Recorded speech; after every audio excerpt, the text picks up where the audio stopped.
Hello, everybody. Welcome to another Duct Tape Plays. It's been a while, hasn't it?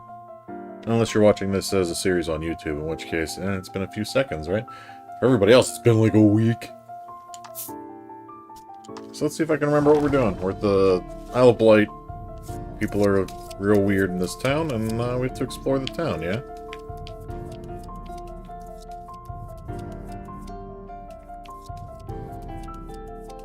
I like that I can shuffle this deck.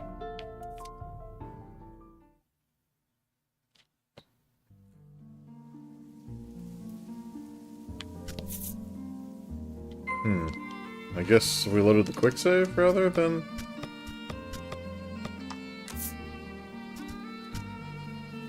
Yeah, our actual save is a little further ahead. That's what I thought.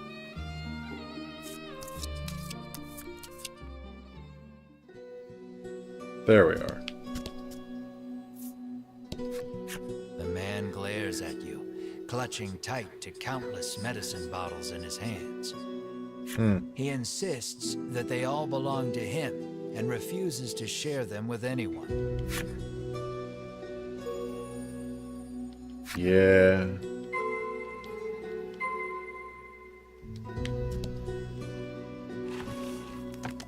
I'm sure this card's gonna be real depressing.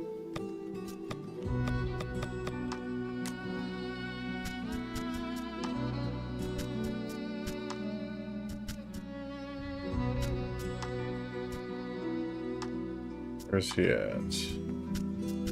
Oh, it's the flip side of this guy. Sickly child who spends days gazing out the window, longing to run with others. If he could just do that, taking the bitterest medicine was cake. He'll grow up to see his wish come true. Now he runs around all day, to nowhere in particular, screaming nonsense as he goes. Womp womp.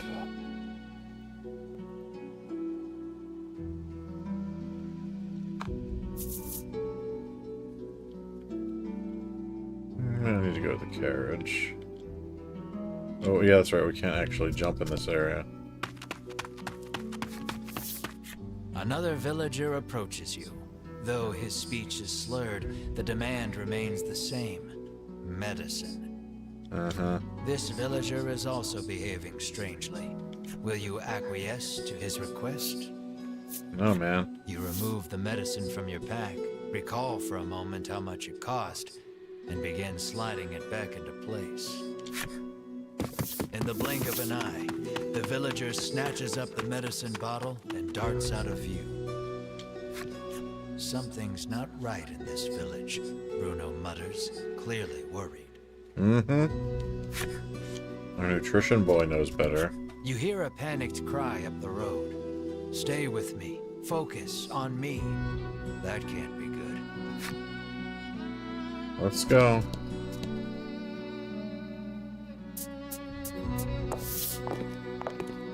You arrive on the scene to find a man collapsed in the street, convulsing. Another man kneels over him in an apparent attempt to provide comfort and care. The nobleman wears impressive white armor befitting a knight. He continues talking to the fallen man as he provides emergency care. Seeing the knight's devotion makes you feel a bit like a putz for doing nothing.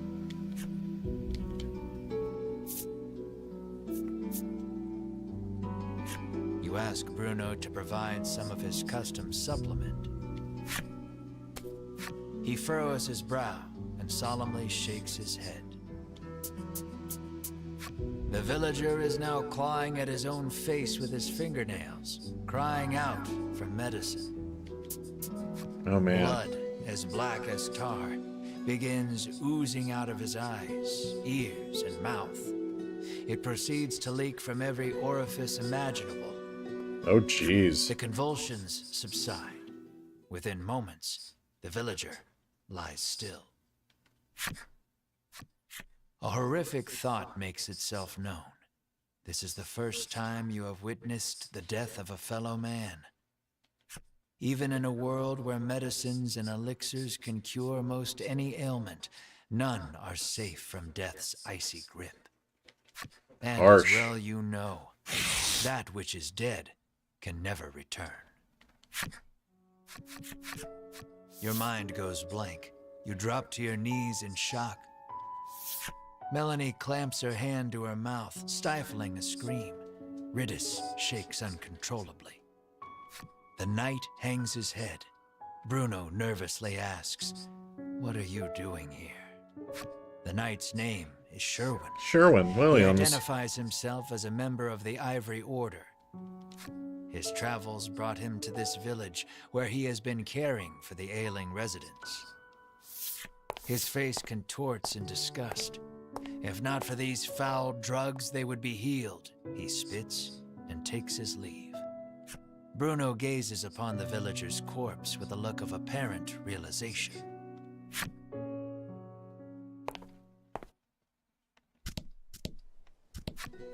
You approach Sherwin, who is caring for another villager. Is every day like this? You inquire. According to the knight, an elderly man living just outside the village is typically the one who looks after its residents. You'd be best served asking him all your questions, Sherwin says as he returns to his patient. The old man sighs, saying he lost both his son and grandson to the medicine. Not wanting to be the only one left behind, he lifts the bottle in his hand to his lips and gulps it down. Jeez. Let's see what his card says. As wildly depressing as it could possibly be.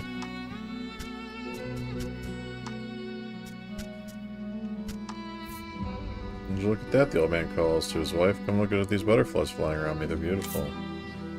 He smiles so widely his eyes narrow, torn butterfly wings and legs spill out from the gaps between his teeth.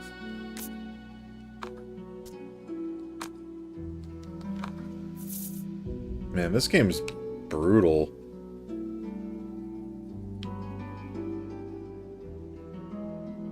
Guess let's head up there. You had best get out of here quick, she cautions you. Yeah? If you stay here, then you too will, she begins, then suddenly starts cackling. Okay. Yeah. A man approaches you as you wander through the village. Spare a bit of medicine, he asks genially. He sets No about way, man. convincing you that your kindness will be returned tenfold if you just give him a little from your pack. His silver tongue would put even the best salesman to shame. You reach for a bottle of medicine, completely taken in by his pitch. Bruno stills your hand. I wouldn't do that if I were you. No, man, I'm gonna listen to Bruno. I really shouldn't, you yelp over your shoulder, already walking away at a brisk pace. You continue wandering the village streets, only to be accosted by the man once more. It seems he will follow you to the ends of the earth. No, man, we shouldn't give him what he wants.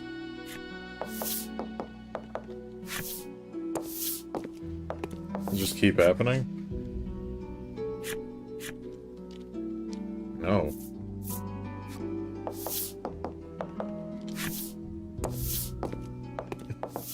My goodness.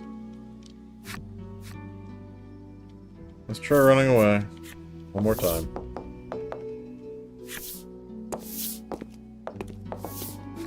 Man. This is really rough. Why do you want it so badly, you ask, affording him another opening. He gladly takes it. He first came in contact with it as a child. His parents paid him no mind.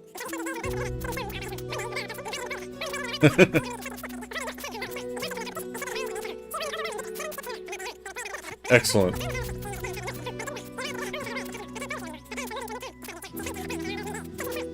Huh. and never since forgot its wonderful taste. You are fully invested in this story, and desperate to give the man some small comfort in this cruel, cruel world. You're primed and ready to hand it over. Oh, Bruno, stop. I've heard better sob stories, Melanie says dryly, having somehow absorbed the man's story, despite the blistering speed in which he delivered it. Bruno thinks you'd better not, but you're not so sure. No. You heed Bruno's warning and return the medicine to your pack. The man's shoulders droop, and he shuffles off out of sight. He appears to have dropped something peculiar in his haste. Is it the card? Yeah. We've missed several of these.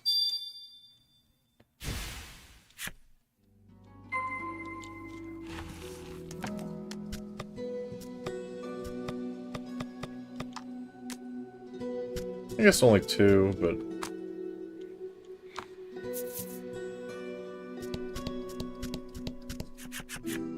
You knock loudly on the door. Look at this guy. An elderly man opens it, beaming at you. He announces himself as Selfor and beckons you inside.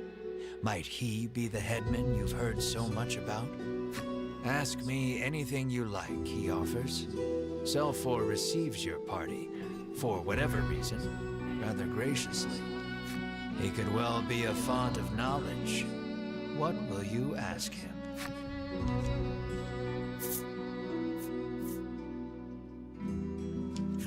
You make mention of the village's eccentricities. Selfor informs you that the island indeed suffers from an extreme shortage of medicine. He apologizes for the villagers' incivility. Consider it the price to pay for making the world a better place, he adds nonsensically. Have you seen the dragon? Ask if he has seen the dragon. Why, yes, he says. He returned to this island just the other day. Oh, but don't worry, he continues. He hasn't caused us too much trouble. Needless to say, this does not comport with your understanding of the dragon. You notice Melanie lift an eyebrow at his use of the word returned. At any rate, the dragon's presence on the island is confirmed. You quietly celebrate the first credible lead you've yet received. You ask if he is the one in charge of the village. It's true that the villagers call him their headman, but I feel compelled to correct the record and state that my official title is overseer. Your question is satisfactorily answered. You thank Selfor and turn to leave. He asks you to stop. We have yet to discuss the terms of your living here, he declares. We're not living here, bro. You explain that you are only here to pursue the dragon and have no intention to stay. Selfor begs your forgiveness for thinking you were newcomers. It's perfectly understandable, though, what with the non-match among you, he says with a sneer. Non-match? What does he mean by that? Melanie asks you, unable to grasp the old man's intentions. For reasons unknown, you feel the blood drain from your face. Your breathing grows ragged, and you break out in a sweat. We're done here, you say defiantly, as you storm out of the house. Mar runs after you, chirping frantically. Melanie and the others give chase, but you and Mar are well out of sight by the time they make it outside. The two can't have gone far, though. It may be best to first search the village.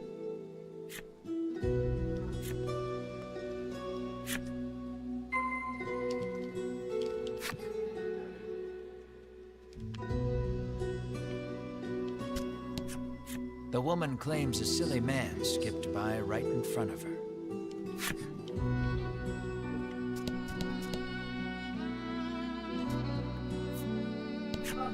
The woman stares blankly into the distance. At her feet lie dozens of empty medicine bottles.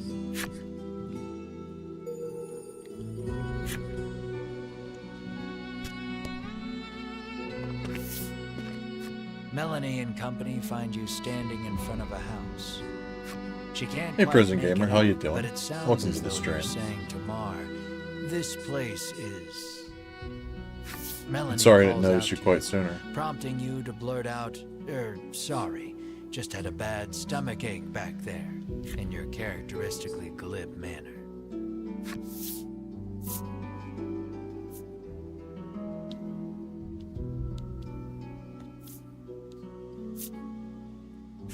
She surveys you both and sees two haggard travelers unwilling to admit they're in need.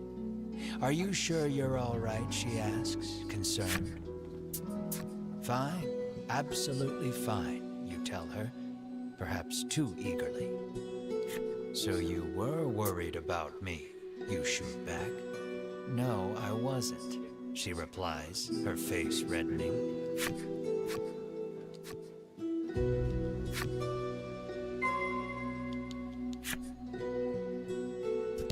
There isn't a soul about.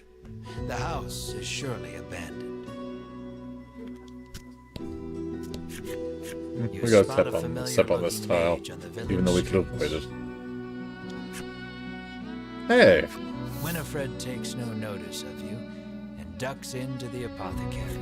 So, the Ivory Order buys their medicine just like everybody else, you muse to yourself as you prick up your ears and listen carefully.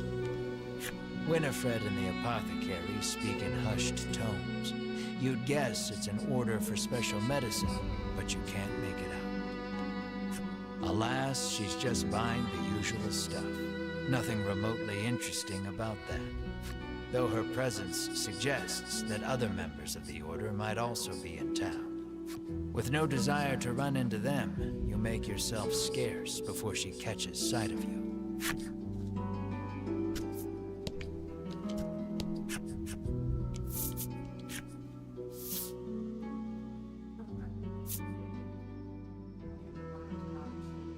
Okay.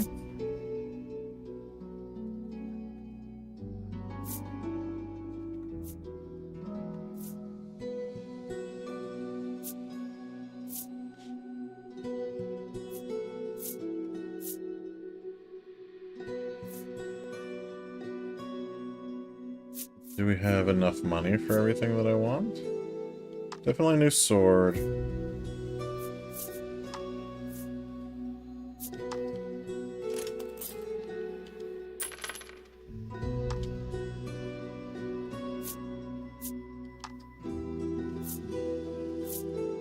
Sage's staff. We want the weapons for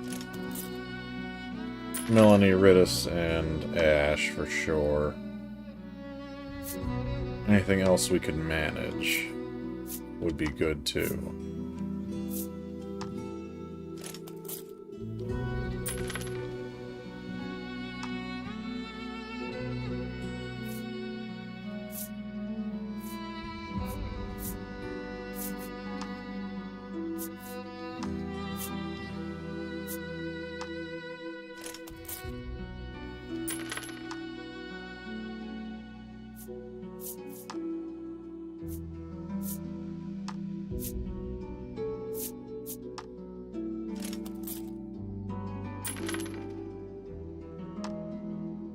Wish I knew if I needed to worry about equipment for every party member.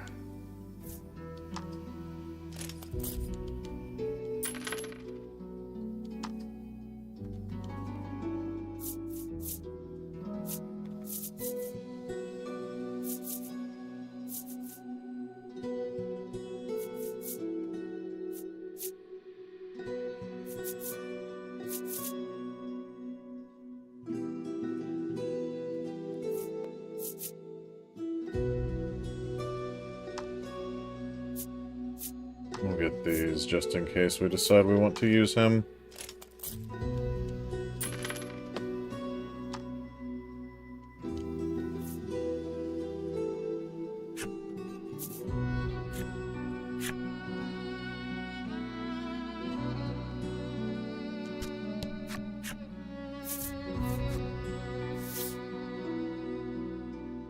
Okay, so they sell regular stuff.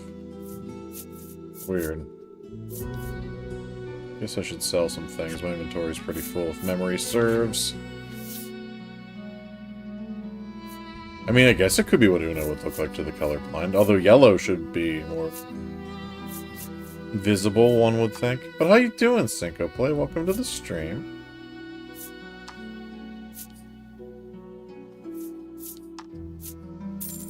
We're back after a week off, and we're playing this.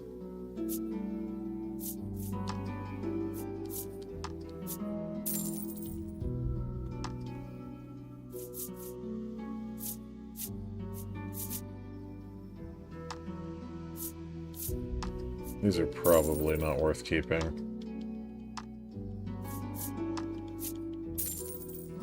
I feel like I had such a busy week that you missed the streams.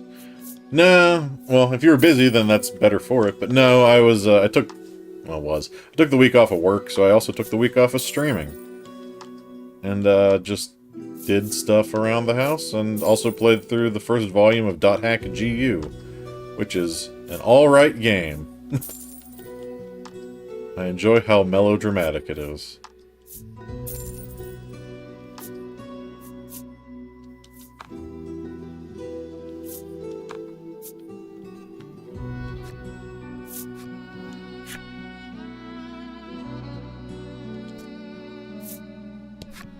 This cursed island is separated from the rest of the world, she mutters from the ground. I heard that outsiders call this place Mount Medica, she remarks, then throws the empty bottle in her hand to the roadside.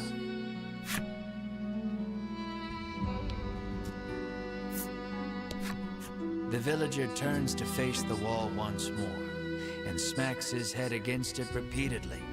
His forehead is soon covered in blood. Japanese melodrama is the melodramaiest melodrama around. Oh man, yeah. Especially because, assuming you know anything about how .hack works, it's a game pretending to be an MMORPG, so like, we're playing as a guy playing a game, and he's a total ass. It's great. The last thing we need is a confrontation, you mutter, spying them from the shadows. Why are we always hiding? Melanie hisses under her breath. But all of the characters knowing that they are, in fact, inside of a game makes it kind of interesting in a weird way. Because they're all, like, real quote-unquote people playing a game. But hearing them call other players PKs or player killers is very funny to me. Two members of the Order are speaking with Sherwin. He once prototyped a game where the player plays a video game and the game played as a player in your game. That's kind of fun, actually. In like a weird, like, what is it? Dungeon Keeper? Can't remember the name of the game. The one where you do layouts for the dungeon and, like, the heroes have to go through it. But you're playing as, like, the dungeon itself. Can't remember. It's been a minute. Given how deferential they appear to be acting toward him, you hazard a guess that he's their superior. Have you determined it's a rad the concept. Location? Sherwin Dungeon asks. Keeper, I was right. Okay. Edwin launches into his report. The dragon appears to be occupying the volcano. I suggest we move to capture him immediately, he counsels. Now who should appear but Winifred, fresh from her shopping excursion.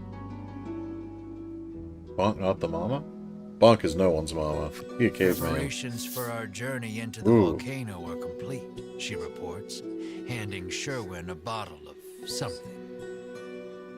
It's a tabletop game called Boss Monster that uses the same concept, and you love it. I've never played Boss Monster, but I've seen the box for it like a million times. There's also, what is it? The Haunting... What is it? It's a board game about a house on a hill. Hold, please.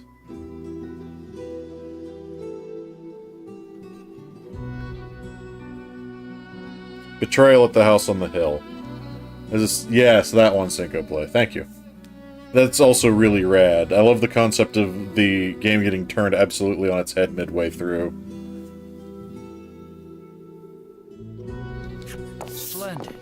Sherwin walks off and out of sight, the other three following close behind.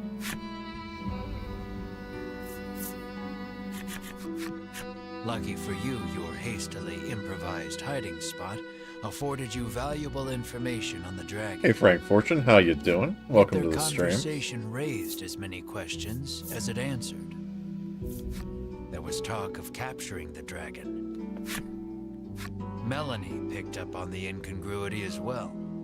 The Queen ordered the dragon killed, she reminds you. There's a Scooby-Doo version of that as well. You find it easier to talk non-gamers into playing that one. I didn't know there was a Scooby-Doo version. That's actually pretty fun. Also, how's Final Fantasy XI going, Frank Fortune? I also am always tempted to play that game again. The medicine bottle Sherwin received is probably related to their journey into the volcano somehow. Bruno recalls seeing a bottle much like it once before. He says it contains flash freeze, which can chill most anything. Maybe that's what Winifred bought at the apothecary, Bruno. I keep hoping I'll resub. I'm fighting it, man. I don't think I can drop into another MMO, as I'm currently playing a fake MMO right now off stream. You know that the dragon is lurking in the volcano, but you haven't a clue how to get from here. I do love Final Fantasy XI, though. Crafty Cat doesn't like it, though, so that's what keeps it easier for me to not resub. Isn't it that mountain with all the smoke pouring out of it? Ritus asks, pointing westward. Why, yes. That sure does look rather like a volcano. Oh, hey, the volcano looks like a volcano. How about that? You narrow your eyes. You three have no right being this helpful, you think? Mar pinches your cheeks without warning. You yelp in pain, which at the very least crosses dreaming off the list of explanations. Returning to the matter at hand, it's clear what must be done. You'll have to get your hands on some flash freeze if you hope to enter the volcano. To the apothecary.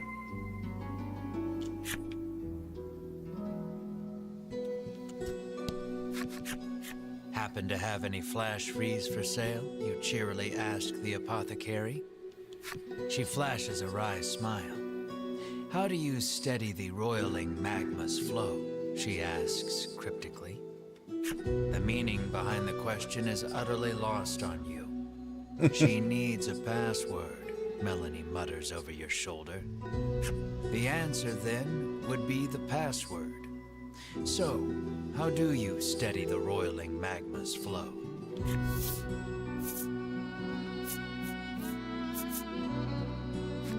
Ah, yes, you'd think so, she says, as if turning the answer over in her mind. But you'd be wrong. She pulls out her wares, but what you need is not among them. Your password merely granted you entry to the apothecary.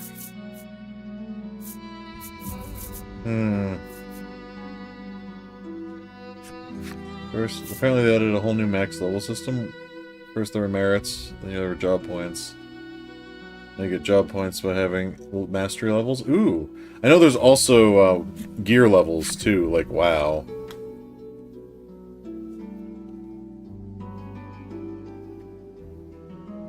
You examine someone, it shows you their master level instead of level 99. Huh. It's interesting that they decided to do that. Who could we possibly talk to? This ass? Cell 4 doesn't appear to be home right now. It's past gear levels? Neat. So what do the mastery levels do for you? Is it like extra stats and stuff, or is it just like bragging rights? Where could we get the password? I really don't want to stay at the inn here. Essentially, you become level 150 once you hit mastery level 99. Huh.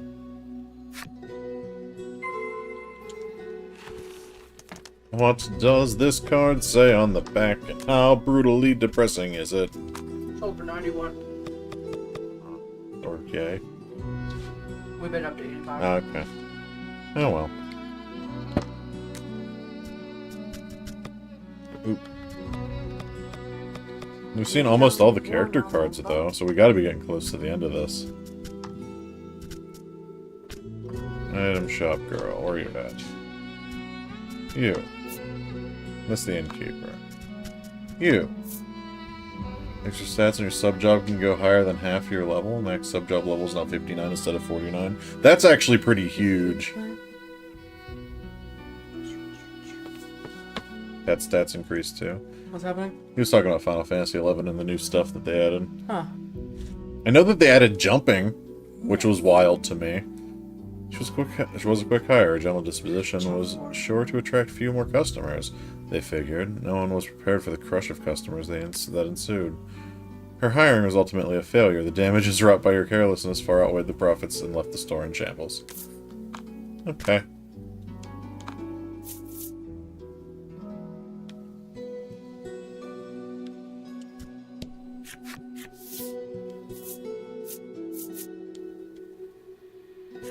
The old woman rolls her eyes, suddenly looking defeated.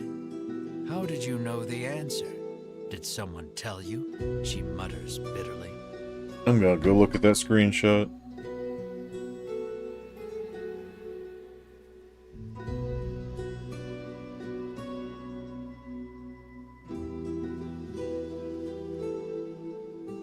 Oh wow, that adds a lot of base stats. Jeez.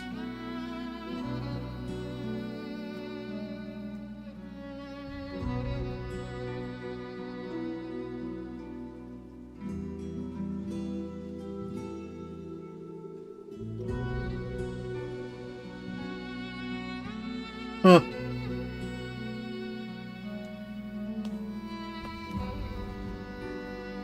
That's pretty rad.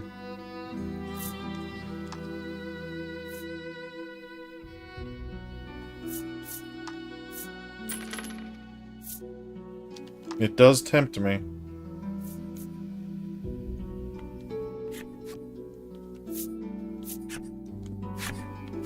You've managed to crack the code.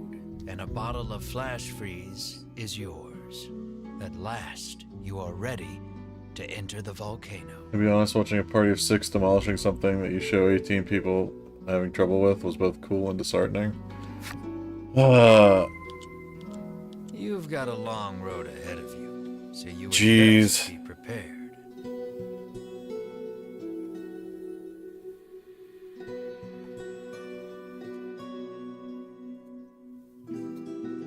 As long as we don't see, like, 6 people defeating absolute virtue, I'll be good with it. But if you can get to a point where you can solo absolute virtue, man, that game will be very different than how I remember it.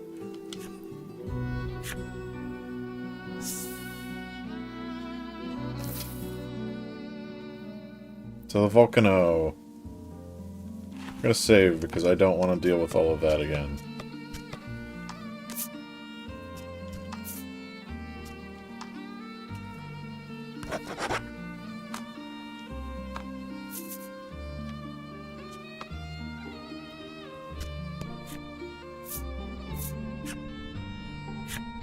You still don't think people can kill that regularly? Good, because that thing was The heat of the volcano something else. engulfs you the moment you set foot inside. Of course, the dragon is hiding out here. Guess it's as good a place as any to corner him. You reason with yourself, trying to keep your spirits up. Why do they want to capture the dragon, though? I mean, clearly we're in the wrong for wanting to Crossing kill this it, river of lava but, you know. won't be easy. Here's how you cross a lava river. Bam. You open the bottle of flash freeze and pour some into the raging river of lava.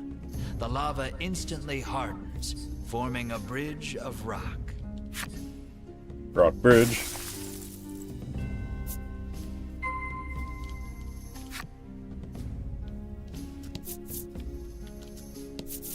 Which way do we want to go? That way? That way. I guess real adventurers go left.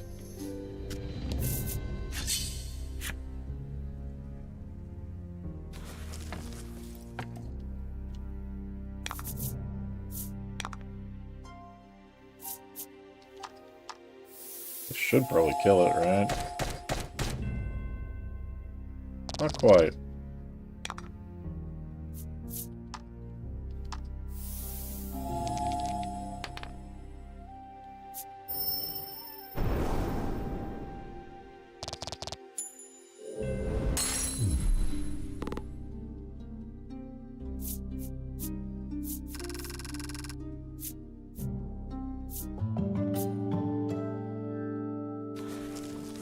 Yeah, we got a Melanie level.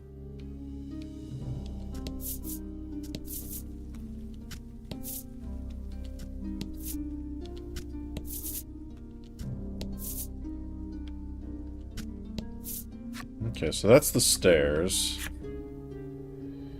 The volcano's stairs.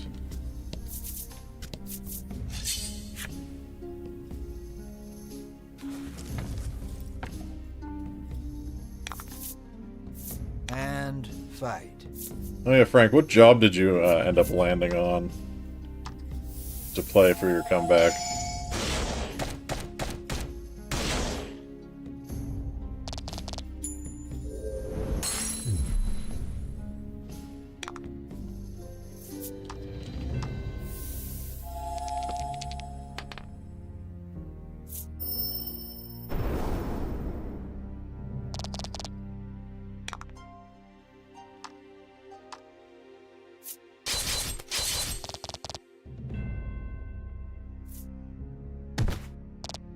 Rude.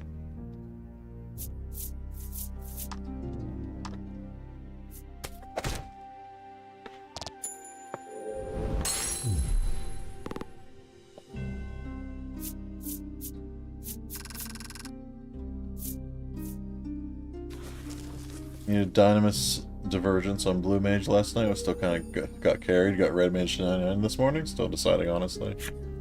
I gotcha. I also enjoy Red Mage. My first, like, foray through the game, I played as a Red Mage until 30 and then became a Dark Knight. Because, you know, Dark Knights are cool. On a later run, I went Warrior to Dark Knight because that makes more sense. But I've still got a soft spot for Red Mage.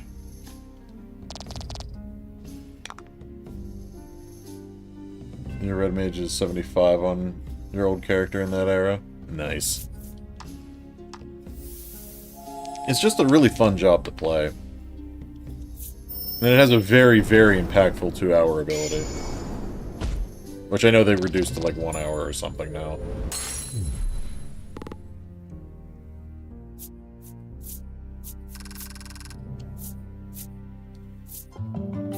Critis got a level.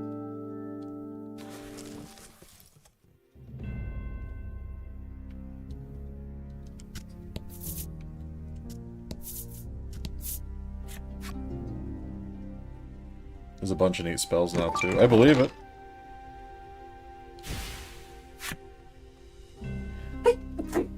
Bless you. Right.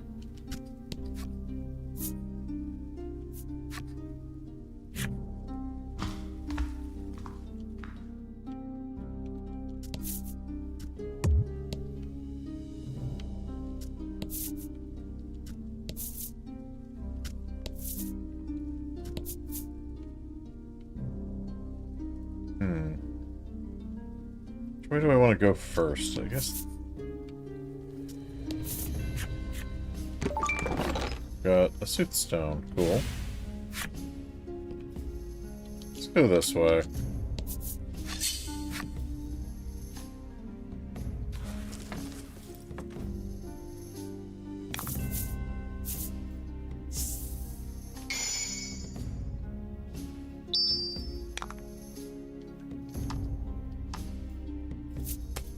Look at that evil fluff ball.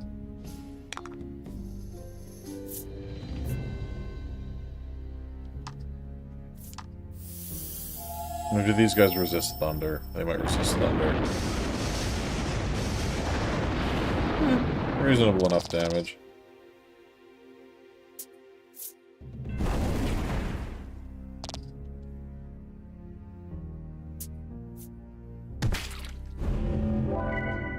Ouchie.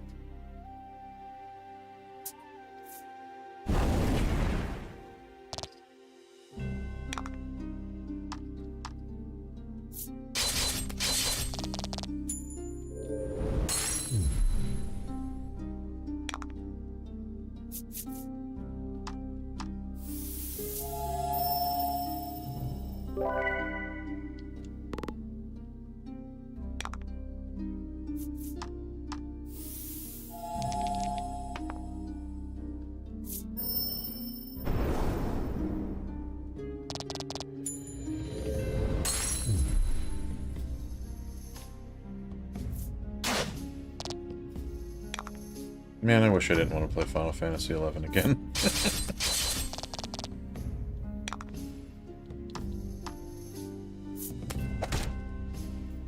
It just weighs on my soul.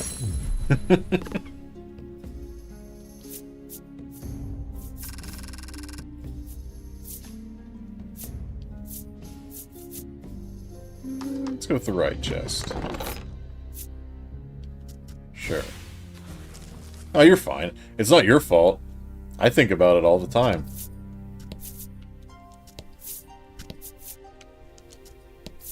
Did you know that they still have an active official Twitter account? Because that's how I learn about these things.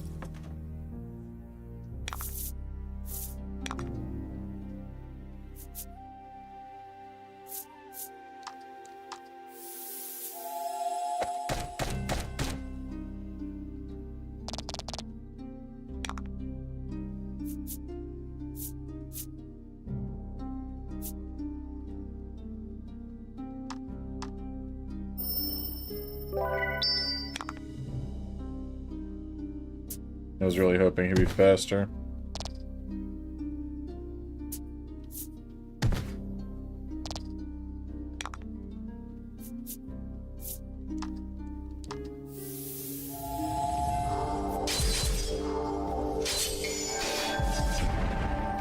That crit was great. Nice work.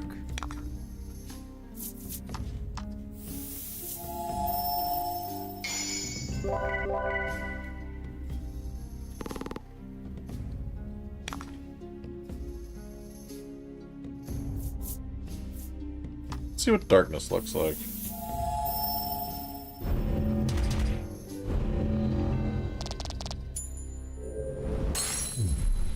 It looks like that.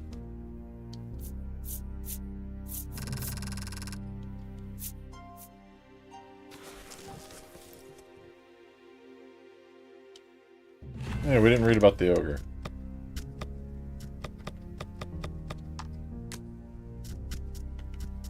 What is this? It's a fireball. Okay.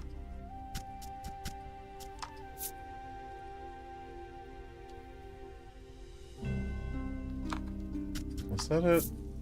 I don't know which one we... Nope, must have been this one. These ogres subject themselves to grueling training, wearing heavy chains, such that they may even withstand the most grievous of injuries on the battlefield. Ogres don't simply withstand great pain in battle, they delight in it. Attacks are cause for celebration, typically the kind that leave the area covered in pools of blood. Brutal.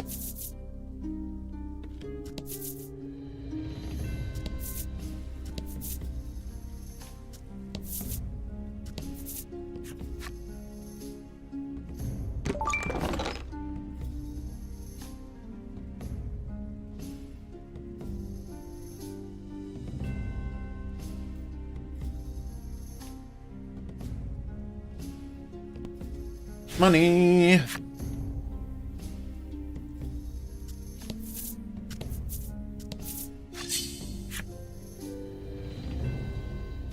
Type of enemy is it this time? A group. Cool. Fire.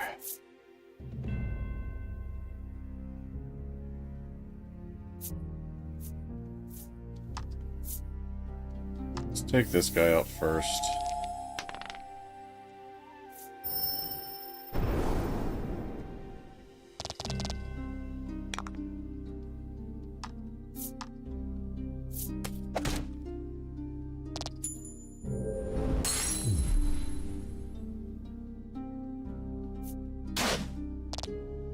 Thank you for not doing a fire attack.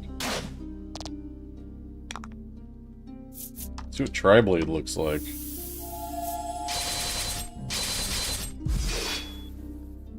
Rad.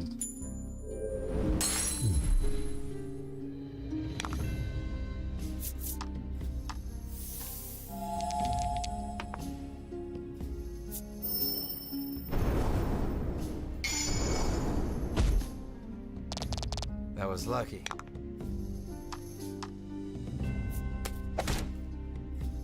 You.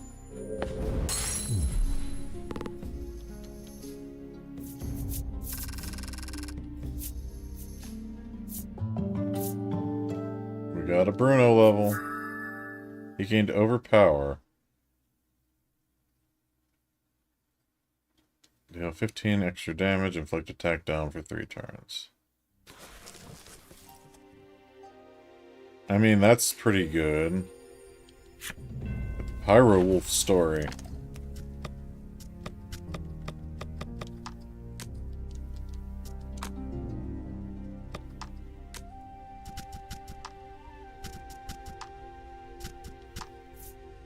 These flames engulfing these wolves are said to burn until the wolf perishes. As such, one nation took to engraving the beasts on talismans as a symbol of long life.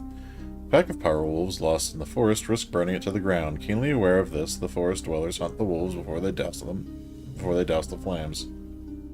Okay.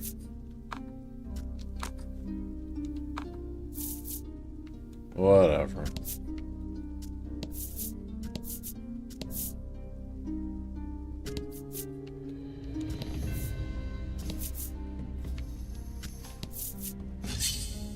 So we could have gone either way here.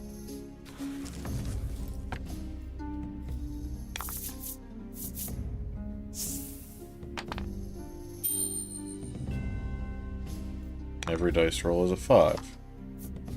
Okay.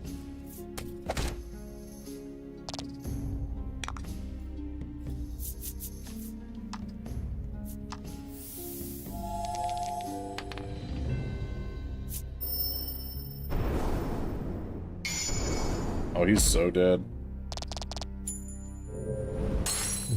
That means we can tri-blade this thing to death.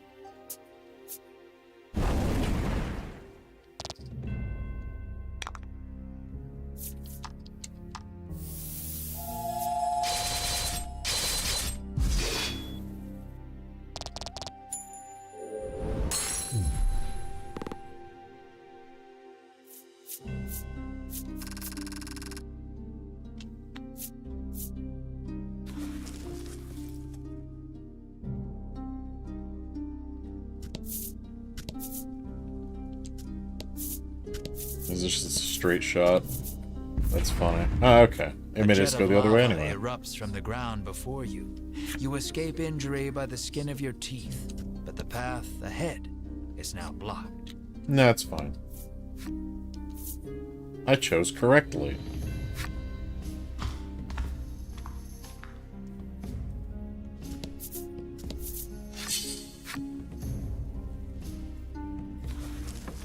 I wonder how many floors this volcano has. Look at the lava turtle. It's got a lot of defense.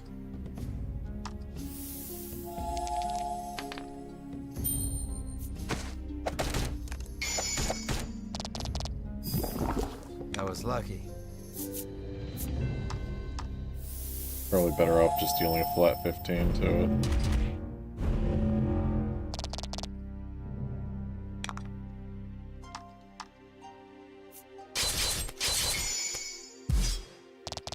That was lucky. Man, getting big crits.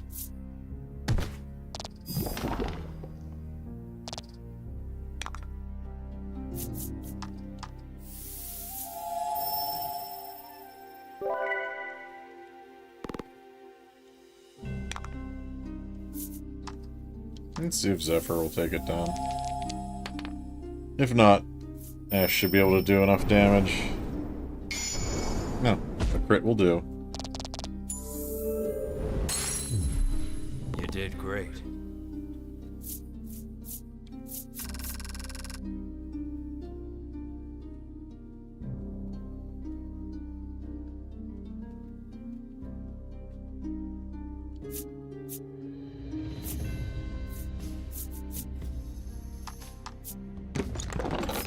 Got some salve.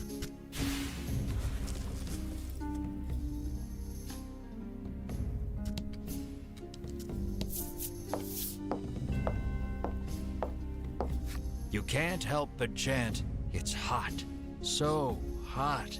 every couple of steps, as if conjuring a spell. You're Yeah. just wasting energy, Melanie chides. Perhaps you could stand to learn a thing or two from her rational approach. Bruno seizes on the moment. Yeah, this isn't even worth whining over, he says, flexing at you. It is way too hot for this, Melanie screams, forgetting her own advice. Amazing. I love Bruno. He's incredible.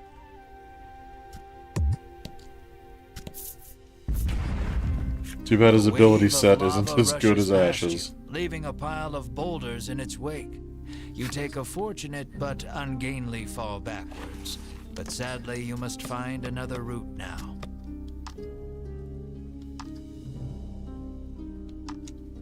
It's just that his skills are not as good.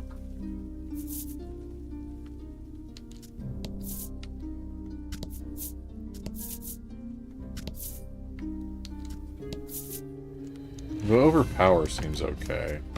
How many points was that?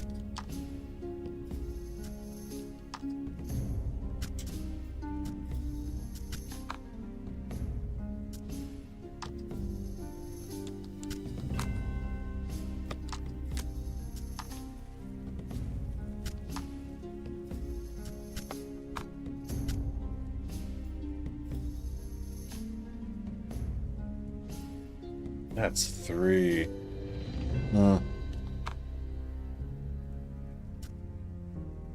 You totally had not been buying spells last time you were playing. You missed 30 levels worth of spells on Red Mage. To be fair, a lot of them are kind of not good. So it's fine to miss some Red Mage spells. I don't know if you need to worry about anything. As much as I enjoy them for solo, they're not great.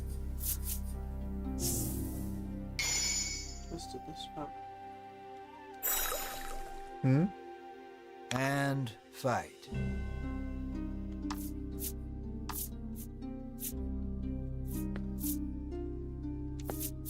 Didn't.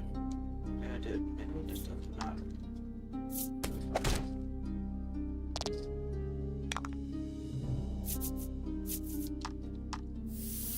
Thunderstorm.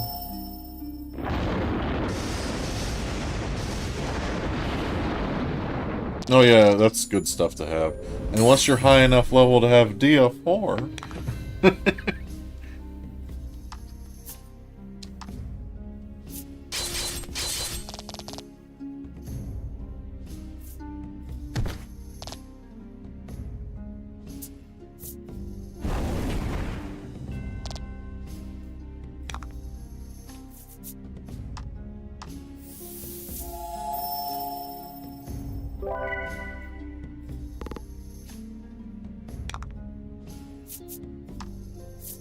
Or you were straight up in healer mode, as red mages often are.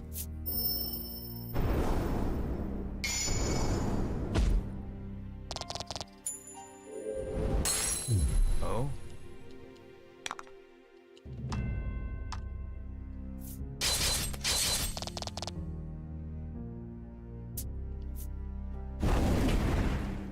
Rude. Think you were just rushing to 99 because you wanted a number? Fortune favors the bold. Valid, I guess.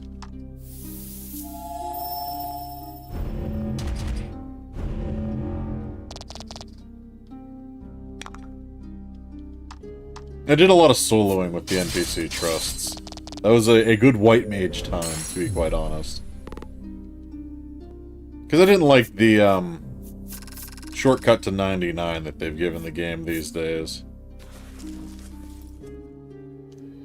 So I just kind of do my thing.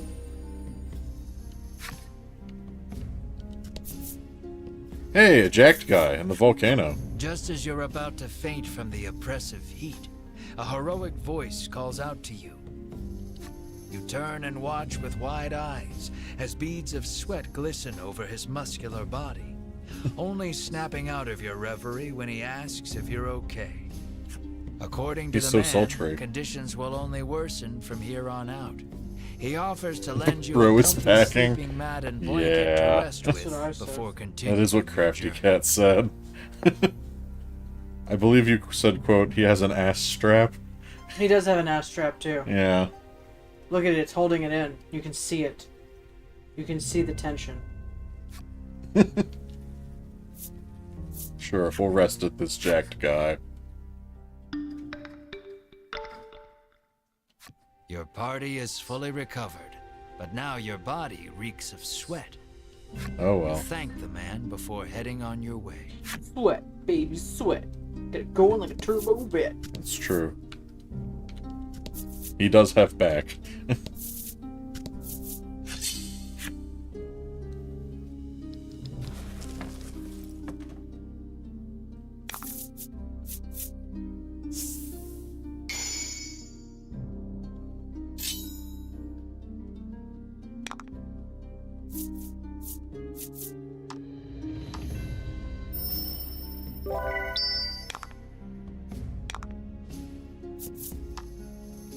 She should be able to take this out with this. Or she can miss.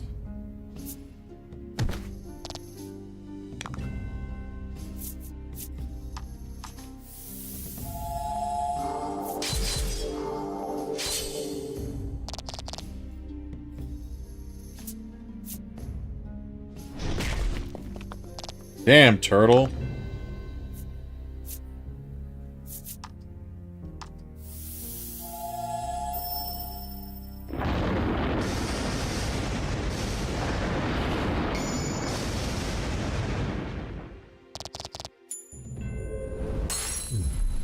Fortune favors the bold.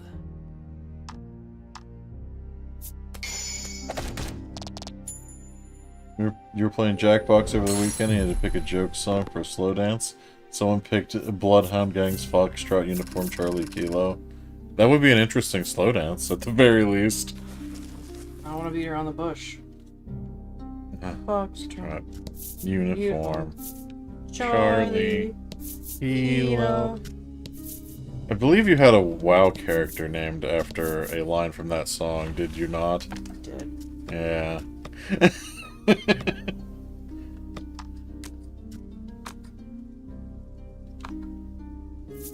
That was Dude Piston. It was Dude Piston, the hunter.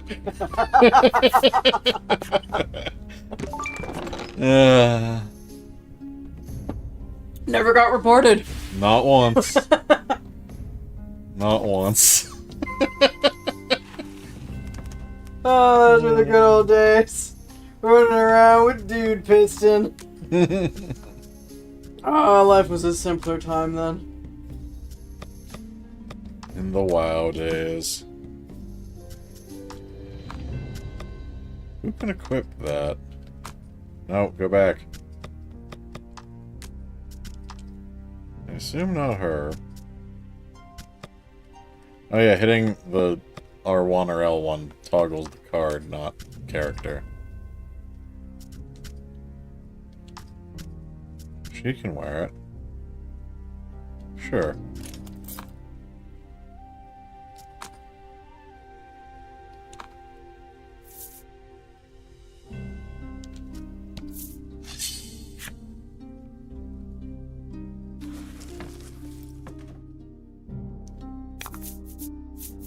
About the enemy.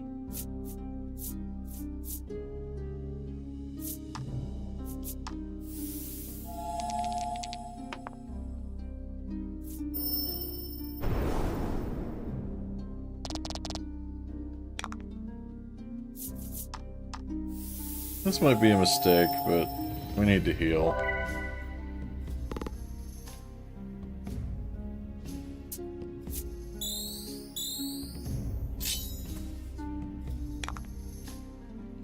Okay, we need a good hit here.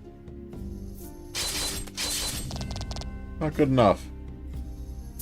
Hopefully that hits, Ash. No, okay.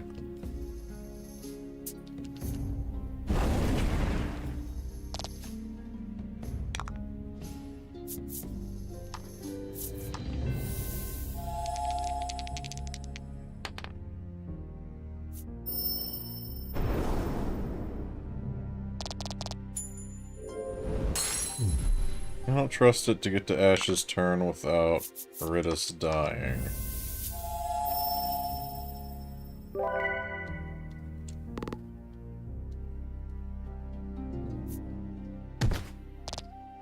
Shoulda. Oh well.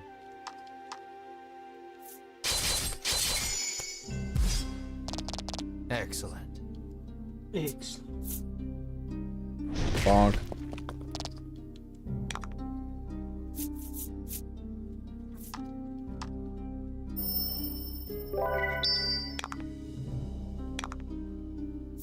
Just trying to get through this fight with our height. I almost said health P. With our HP totals as high as possible.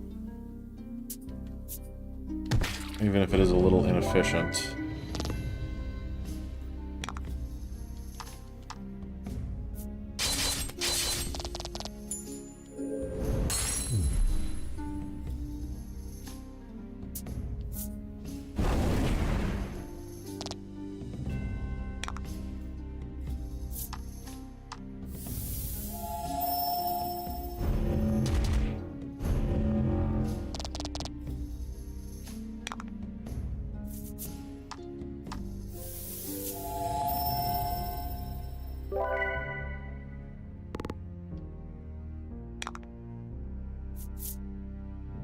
Let's see if Tri-Blade's enough to knock this thing down. I don't think quite. Yeah. Nice.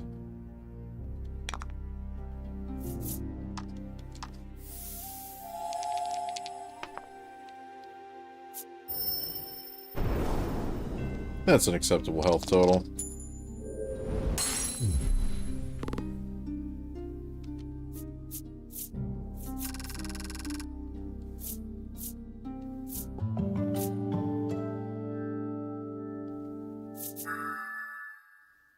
Mark gained a regen ability. Ooh. Okay. What are we doing? I mean, I knew the dragon flew off. Yeah, we went to the town of drug addicts. Yeah. And, yeah, that was all creepy and stuff. And now we're at the volcano chasing the dragon. But the Ivory Order people, we spied on them. They said they wanted to capture the dragon, which was strange.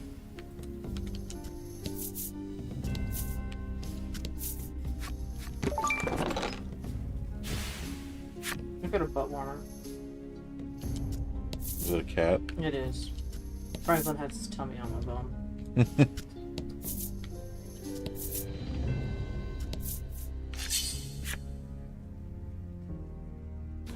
He does that.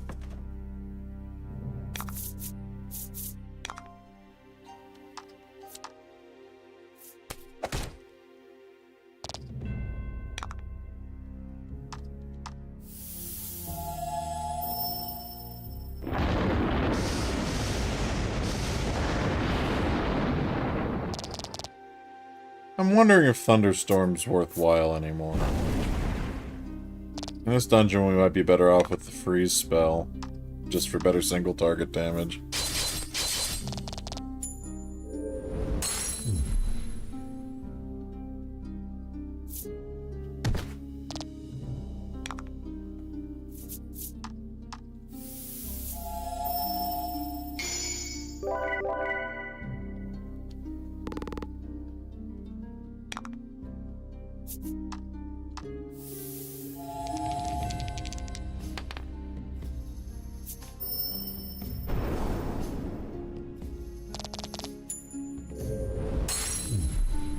Did great. I wish I had a narrator to tell me I did great. Or even when I just fucked up. Just tell you great when you fucked up, or tell you yeah, that like you if I fucked could up. just like leave a conversation and be like, this is the recap, this is what happened, I could be like, oh shit. I You messed did that great. one up. Or I did great, yeah. Really nailed that interaction.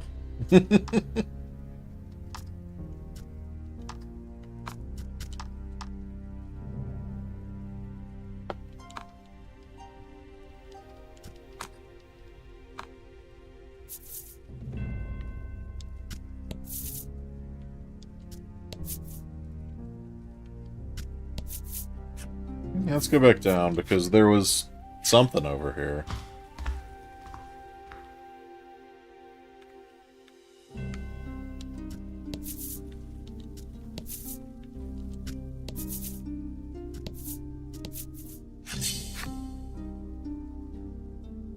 The enemy appears.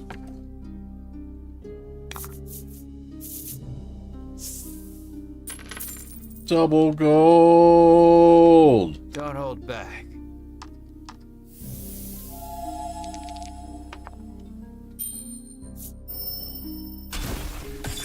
Okay, so it doesn't die, but it does freeze it, so we don't have to worry about it.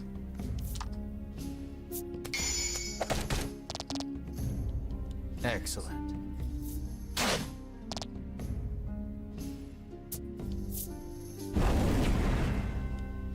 That's fine.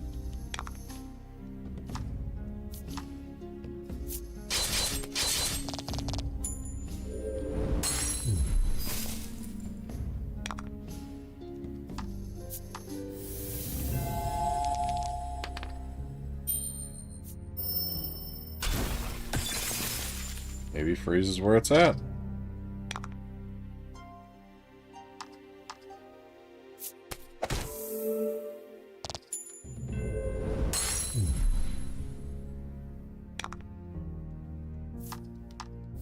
I know that Ritus has a freeze arrow. Wonder if that would be worthwhile.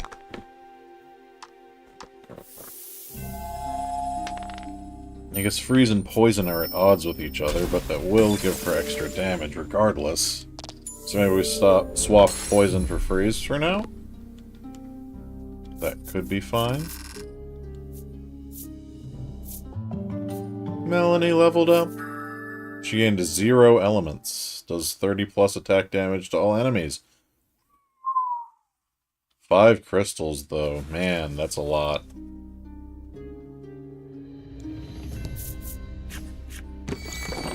What'd we get? 9! Okay. We missed 2 of those. I hope it doesn't matter.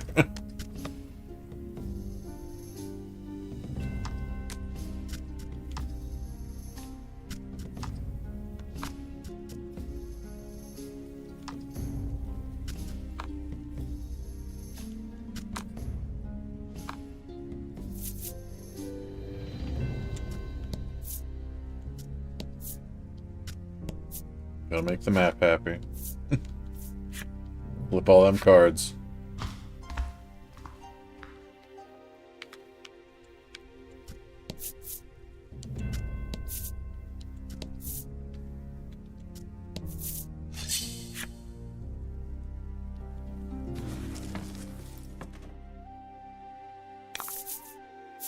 About the enemy.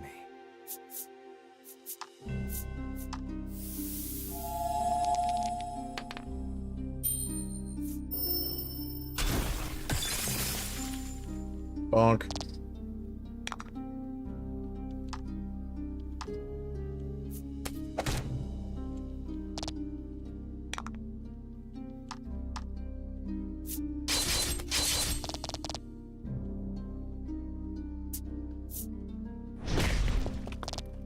Jeez, calm down, dude.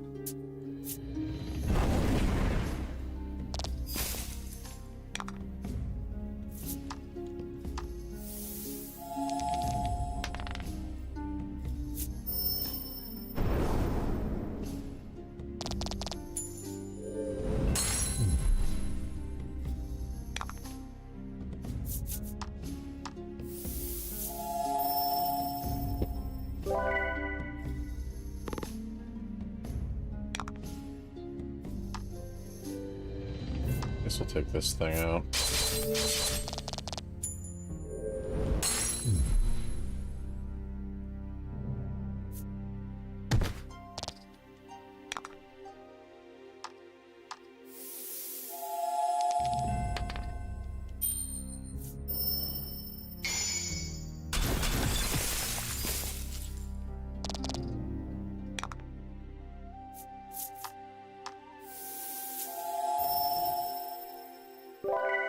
Out of curiosity, Does freeze break whenever we attack them?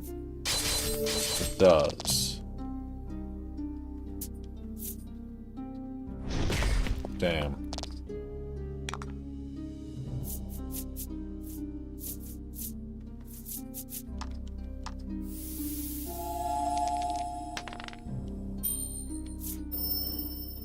So I'm not entirely helpful against the boss. Except on a turn where we're trying to heal up.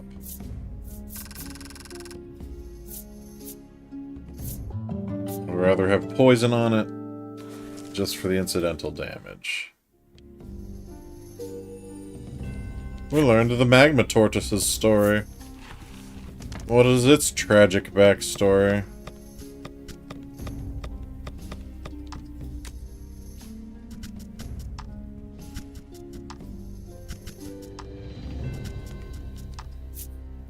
One had best keep their distance from these tortoises, which nest in volcanic areas and fire jets of searing magma from their shells. Should one survive the approach, stroking the tortoise's head triggers a state of low, medium, and high heat. Surely somewhere, as a chef is covering the sentient stove. Lovely.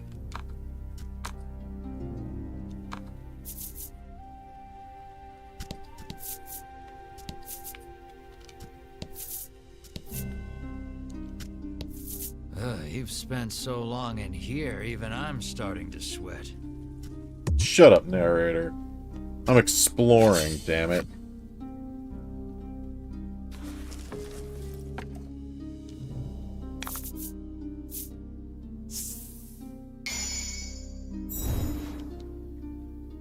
And fight. Let's have an up here and finish this.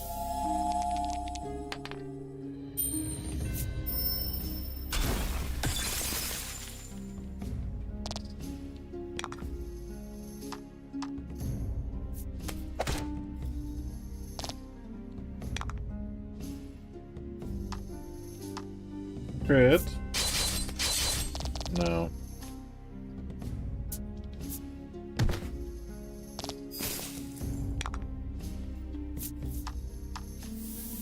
Yeah, maybe we should switch Ridis's back to poison. It's not like she gets to use it very often anyway, with Melanie going first.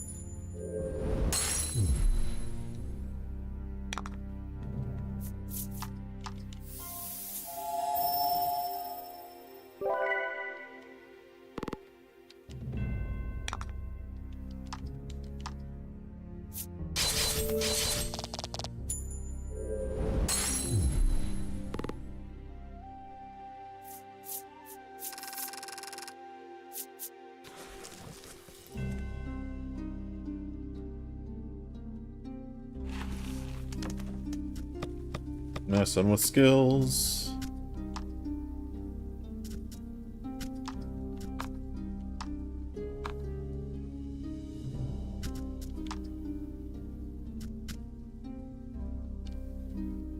Plus is better.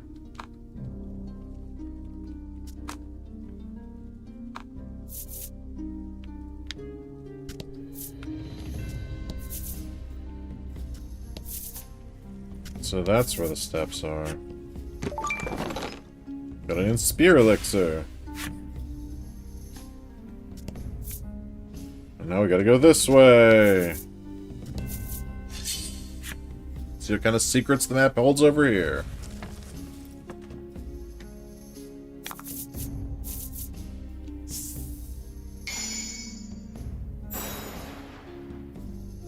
And fight.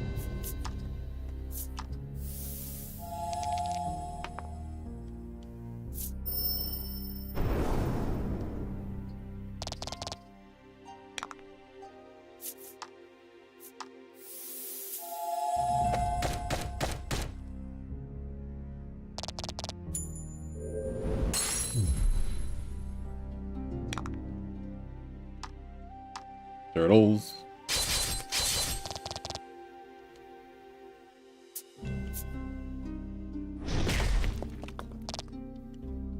I enjoy how they just slap down on you.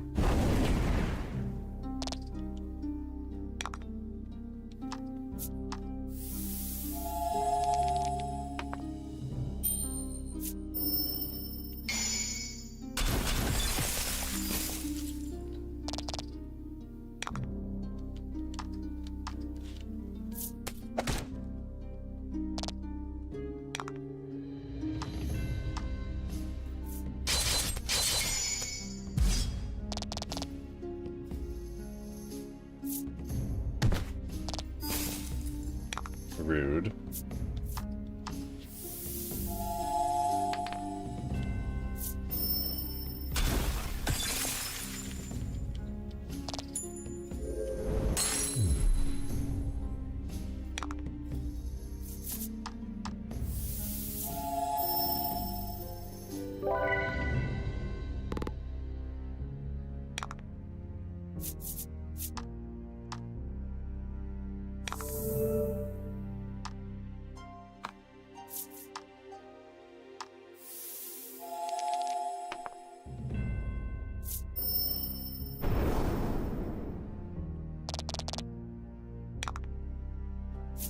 Definitely kill it this turn, but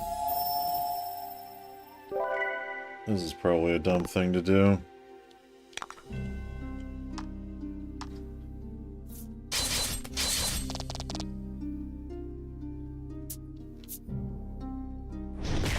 Unfortunately.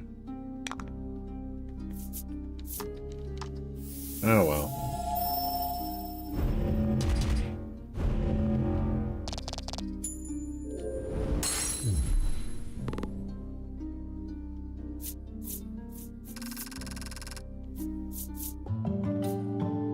Bruno leveled up.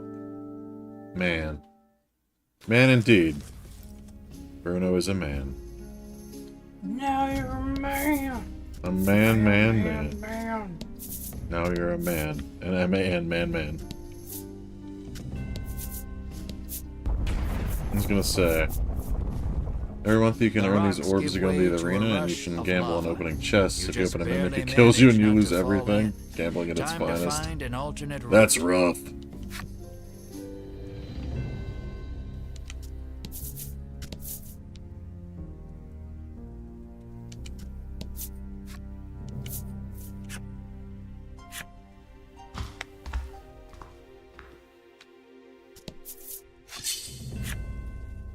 Is there any tell for the mimic?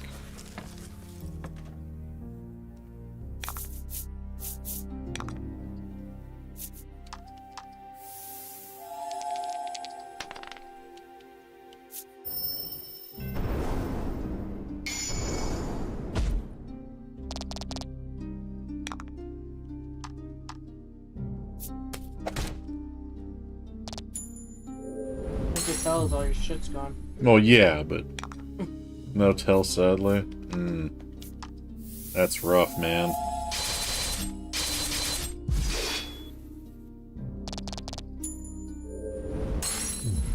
The tell is that you've died. Yes.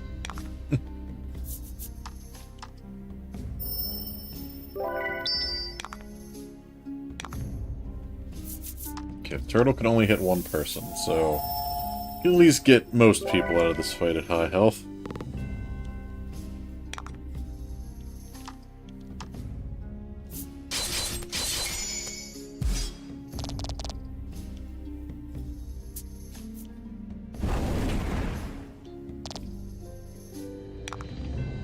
Or, if this freeze roll hits, we get everybody out of this fight at high health. Because turtles are slow. And they go last in the turn order.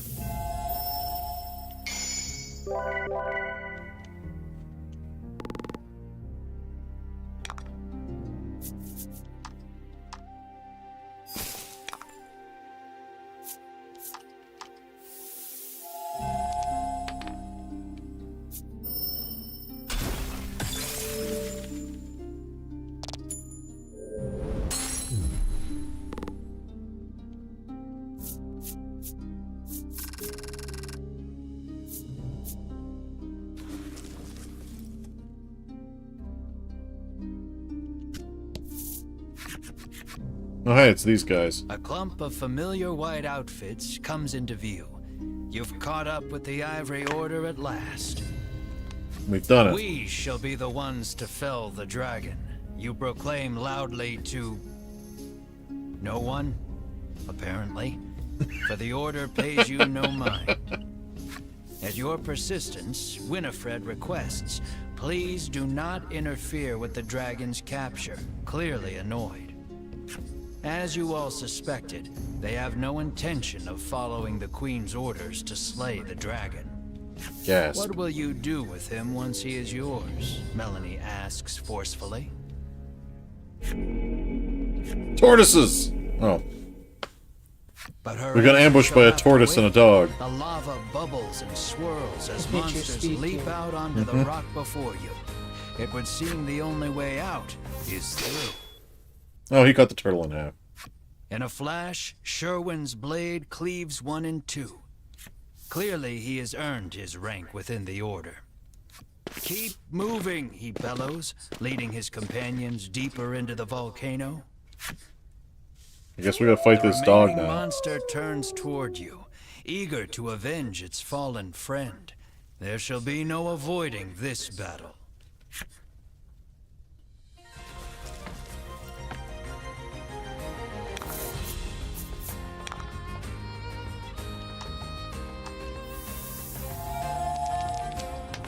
This dog has high health.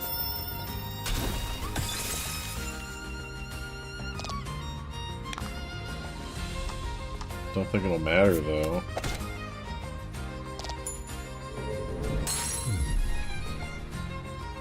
Maybe this one will decide to buff himself. Yes! Idiot.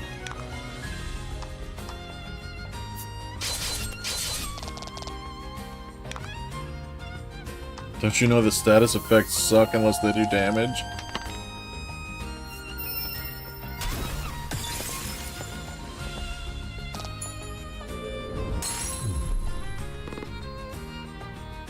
In this game, at least.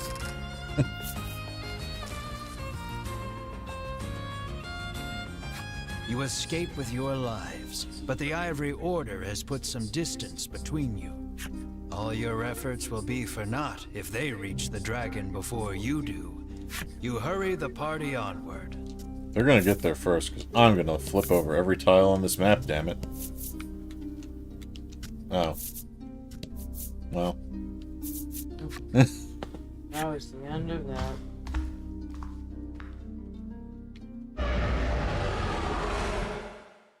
A deafening roar greets you as you set foot on the summit.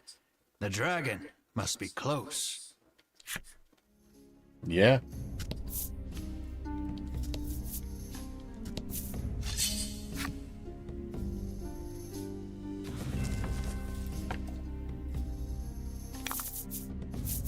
Let's do this.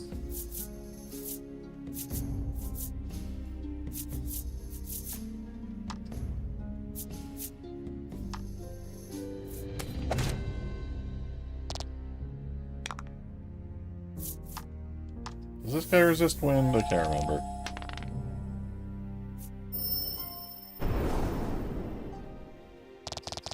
Not enough. Oh no, it doesn't at all.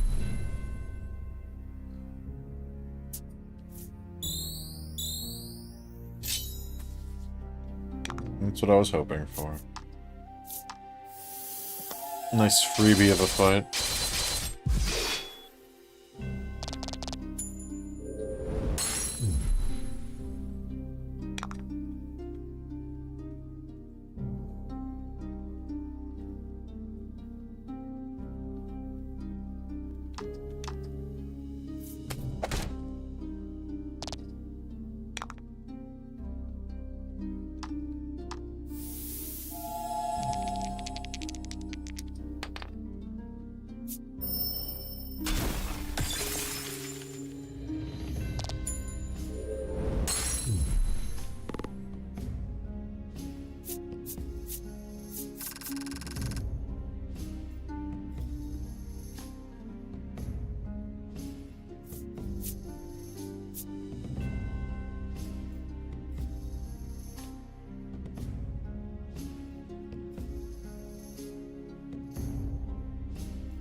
What's in the middle one? Invigorant.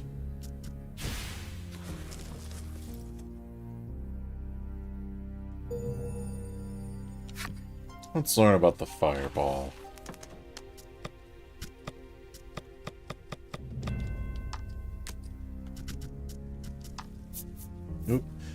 Revered among their peers, these moody furballs openly display their contempt for the world by dyeing their fur red and donning terrifying masks. They're not your average puffballs. Adventurers, knowing nothing of their pride, hunt and make an example of them with each horrid kill. Damn.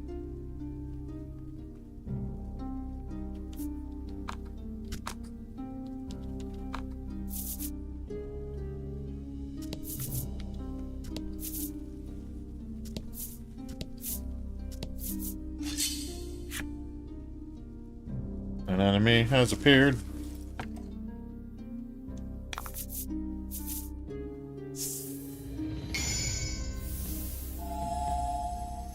Okay. How about we try to freeze the turtle? Nope.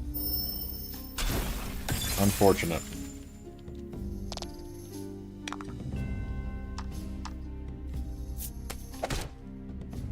You wanna watch King of the Hill? Have a good King of the Hill time. Thank you for coming by, Frank. Really appreciate it.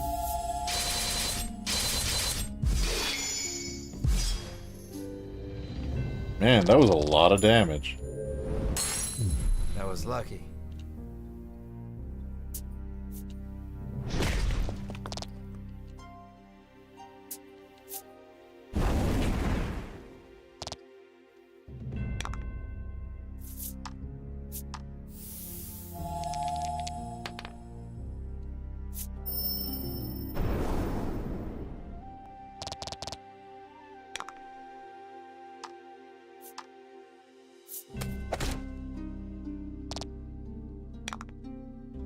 Guess we'll take him out.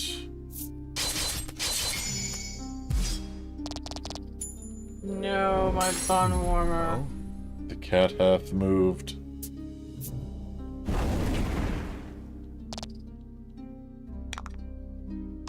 Let's see if we can freeze this. Nope.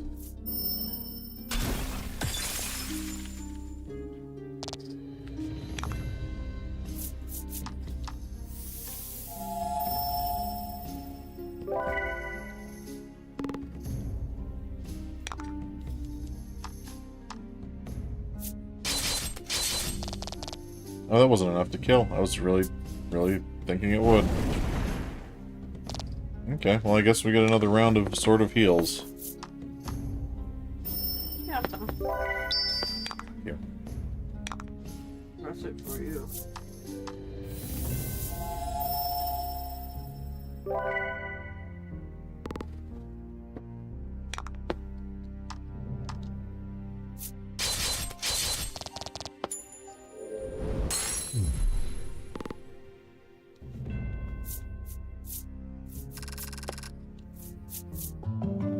Mar leveled up.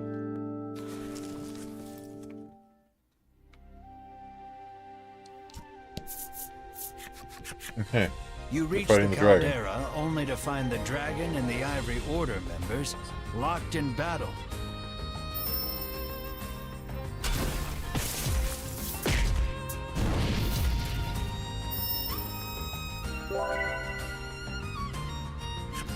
Teamwork is impeccable. Vince is doing everything he can to protect the dragon, but nothing can slow Sherwin and company's advance. The Ivory Order approaches the dragon, quite sure of their victory. And then it just leaves, They shall right? have their quarry at this rate.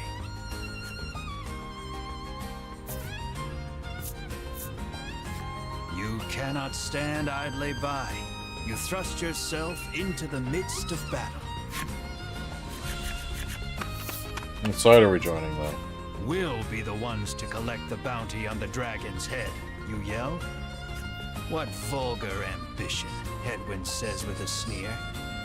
Hedwyn and Winifred each keep one eye on you as they begin incanting a spell to hold the dragon in place. Without warning, the dragon slams his tail against the ground. Cracks in the earth form beneath his feet. The rock beneath the Ivory Order gives way, sending them tumbling down below. Oh, damn. You surmise the fall Dumbasses, wasn't we have far broken enough to legs. kill them, but they won't make it back here anytime soon. The the dragon spreads his wings and flies towards the caldera. This may be your only chance to slay him without the Ivory Order interfering. I'm doing it.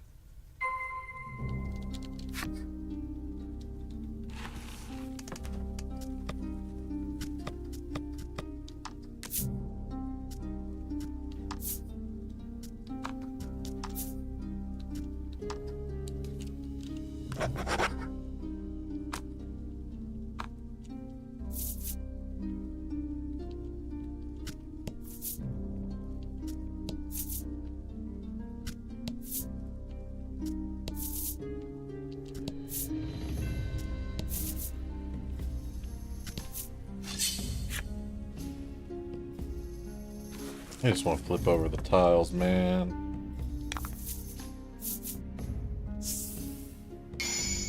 We're getting a lot of ogres now.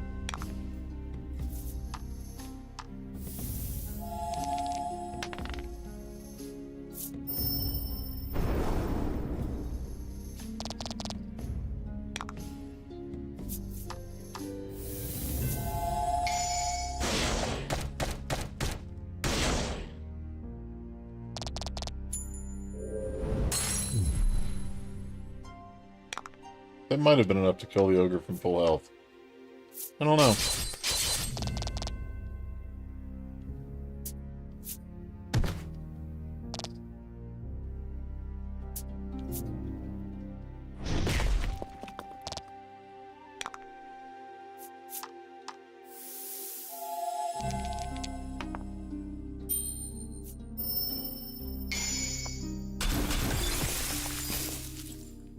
Frozen and a crit. Nice work.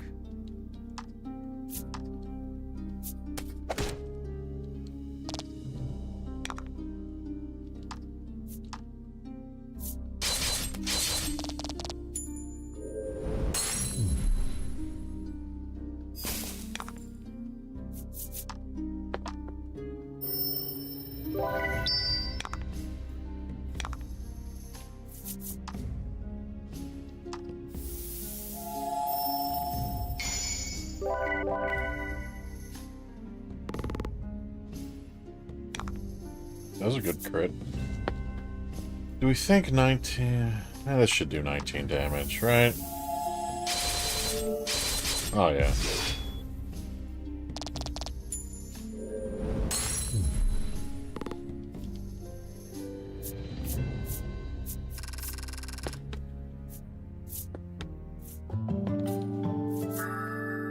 Dark proof.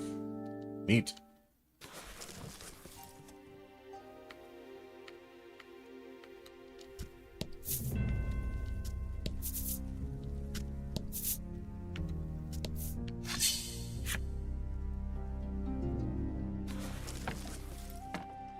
Don't want to encounter enemies. I want to flip the map over. Turtles.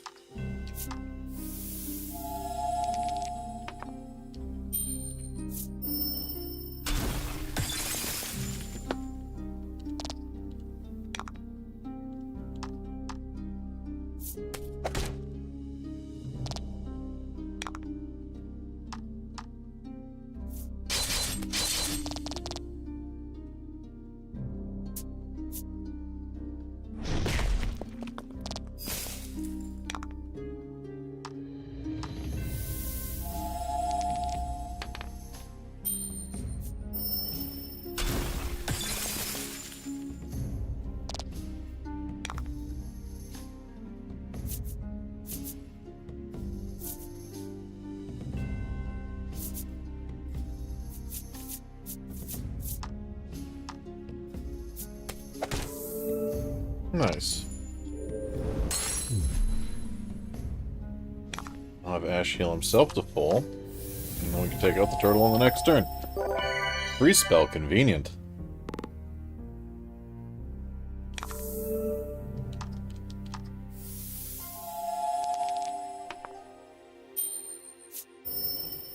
Oh, that's right. Redis does extra damage to enemies with status effects on them, so the freeze makes her do more damage. That's alright. Poison's probably more useful in general, but we take it.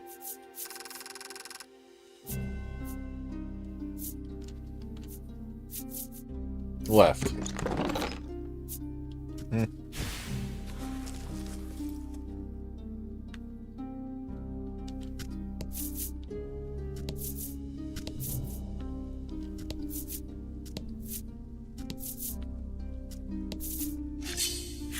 The dragon's clearly out in the middle there, but I want to flip the map. In case there's something cool. 3 turtles is not cool.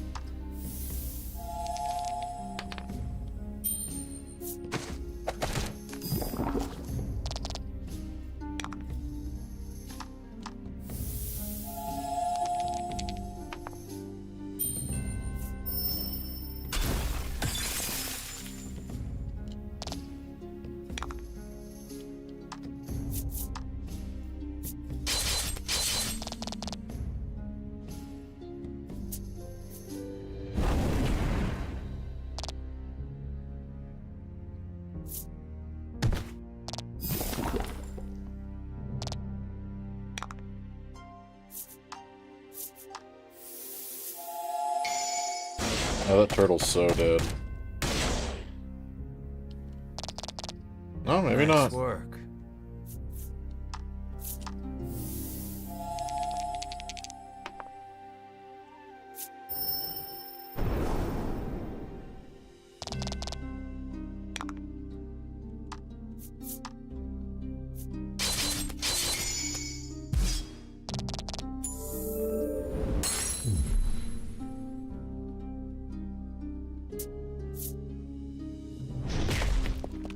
Rude.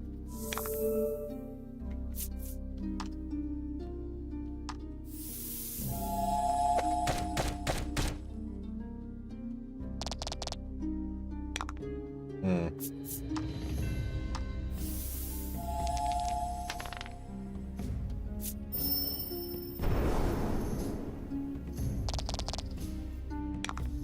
I just need to hope the turtle doesn't hit Melanie, I guess. Or if it does, do it with fire. That worked.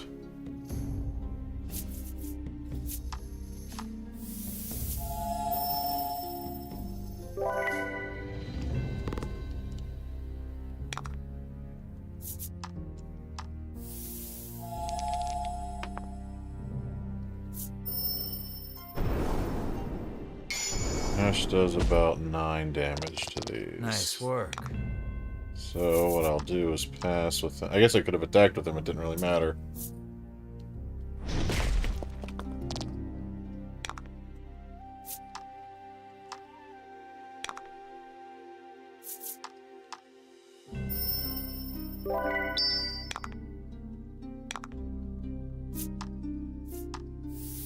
Don't know why I passed with him. That was dumb. I guess it doesn't rightfully matter here, but... Excellent.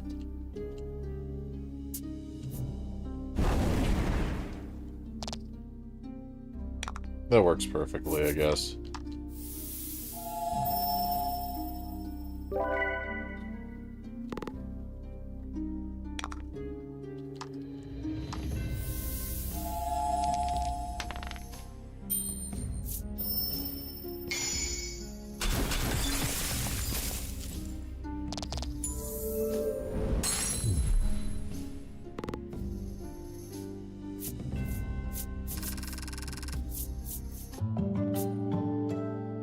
No, and she leveled up anyway. We didn't even need to do that. Oh well. Where's the dragon now? Where's John Volcano? Mm-hmm. Dragon's gotta be on this tile right here. Bum, bum, bum. But first I gotta fight, I assume, Turtle. Dragon's lesser form. Yeah, not many people know this, but turtles grow up into dragons. I mean, they're related. In the fact that they're reptiles, I guess.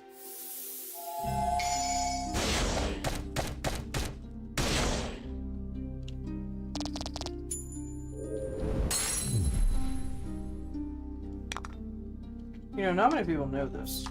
With the turtle. It's nature's suction cup. You wouldn't believe how often that comes up in life.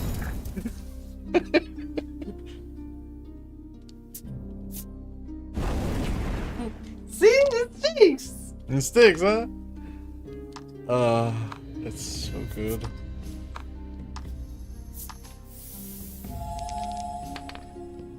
More people need to watch UHF. What's wrong with the world? It really is. Fortune favors the bold. And Batman. I would describe Weird Al as extremely wholesome, so yeah, it probably really is what's wrong with the world. Weird Al's a national treasure. He is. Especially now that we've lost Betty White. I mean, he's always been a national treasure, but we're was losing lucky. the good ones.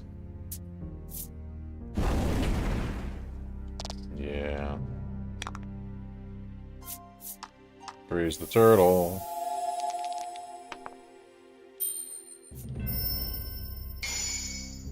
That might KO the turtle. Oh, no. Like, 2 points shy? Yeah. That was lucky. Have a big heal. I'll save and fight the dragon.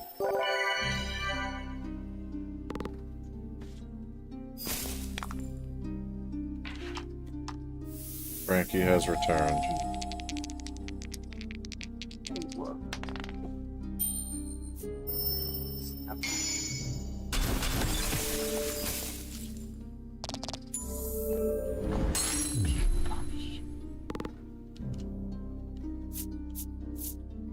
Frankie hangs out with us all the time. It's great. You look like a boy. I love him.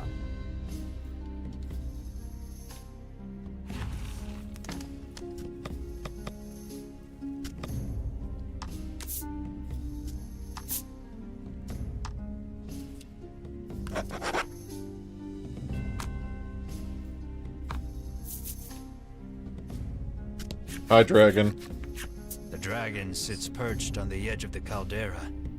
You eye him warily, shouting, "There's nowhere left to run." The dragon can fly away. Right?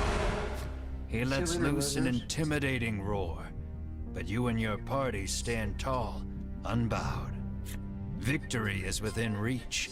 You have never felt more ready to slay a creature in your life. You draw your sword and charge, blade raised and ready to strike. Oh, we got In Vince. an instant, his bodyguard appears before you. You can see the bloodlust inside him as he stares you all down.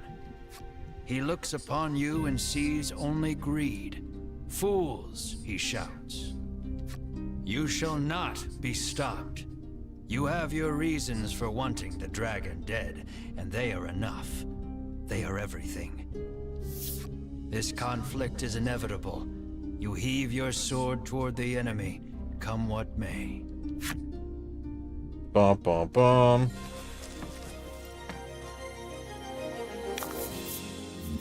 Probably need to take Vince down first, I would guess.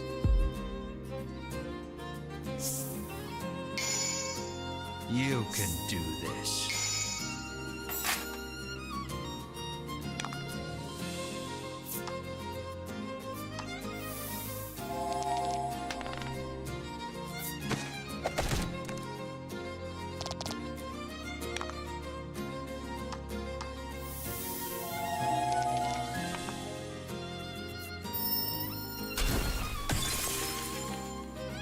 The dragon resists freezing. I guess that makes sense.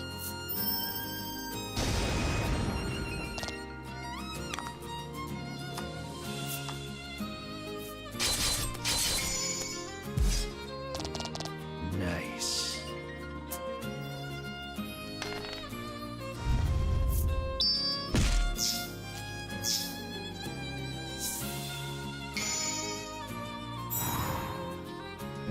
Her being paralyzed is annoying.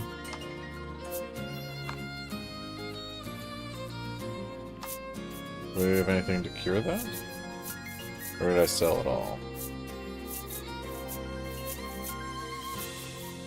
I sure did sell it all. Alright.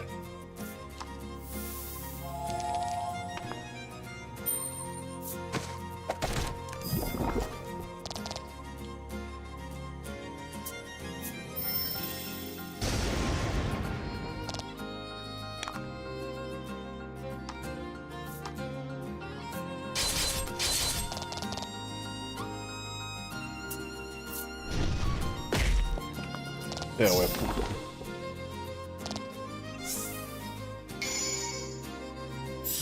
Light damage increased. We can do that.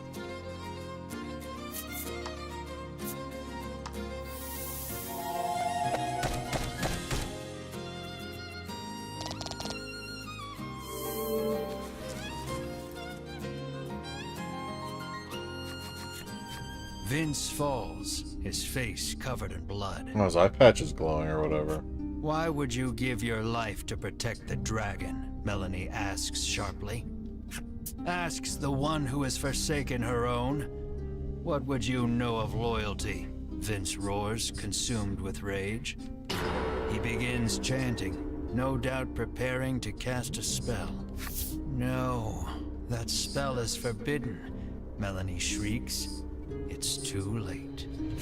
A stupendously powerful magic swirls out of the ether, enveloping them both.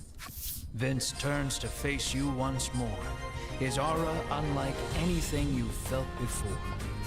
You tighten your grip on your sword.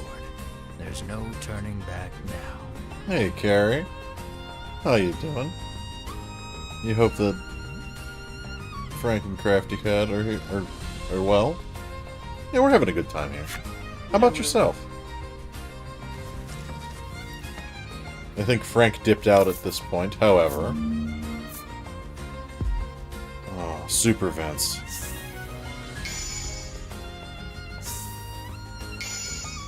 Okay, all attacks will hit. Vince adopts a sweeping stance between you and the dragon. You'll have to deal with him first if you hope to attack your quarry. You're coming for playing Splinter Cell? Hopefully you're having a good time. I've heard those games are pretty good.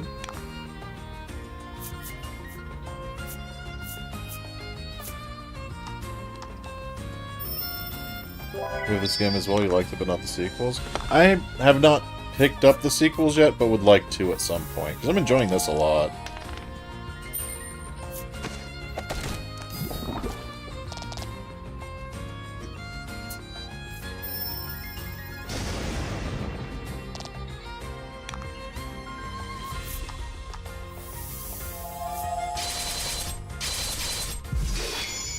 Ooh, and we got the crit. Nice.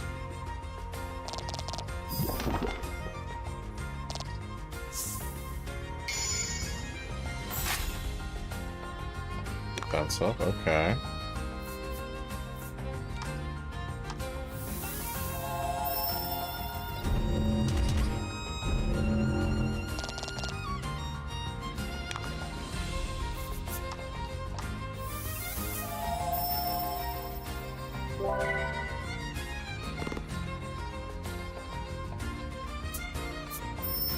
You know, this game is PlayStation and Switch exclusive. It's not on Steam? That's kind of shocking. Not sure either. That's weird.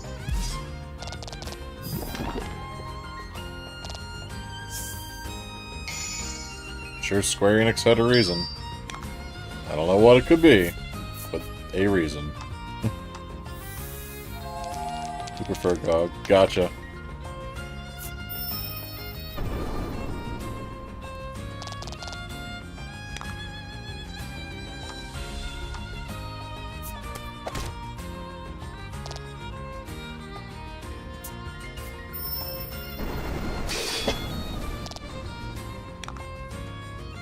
I was gonna use triple attack, but I guess we gotta use Eulogy. That poison's putting in work.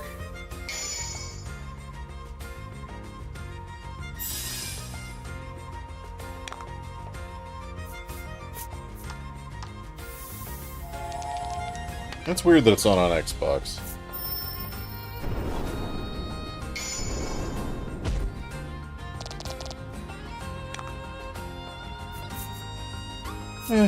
Let's just go for the end of the fight. This should KO him.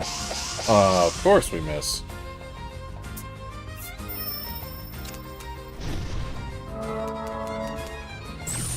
Why wouldn't that miss?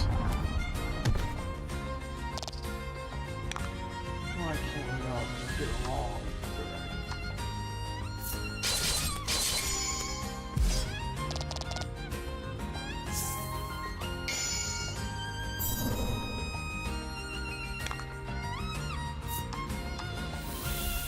I'd like to get along with the dragon. The story won't let us.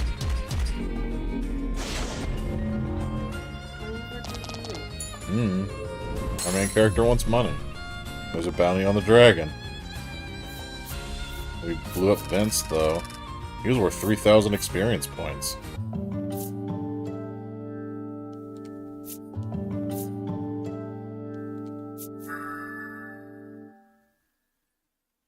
That's not bad. +5 defense to all allies for 3 turns. Man, everybody's getting cool attacks that aren't very good. Remember that the game isn't easy?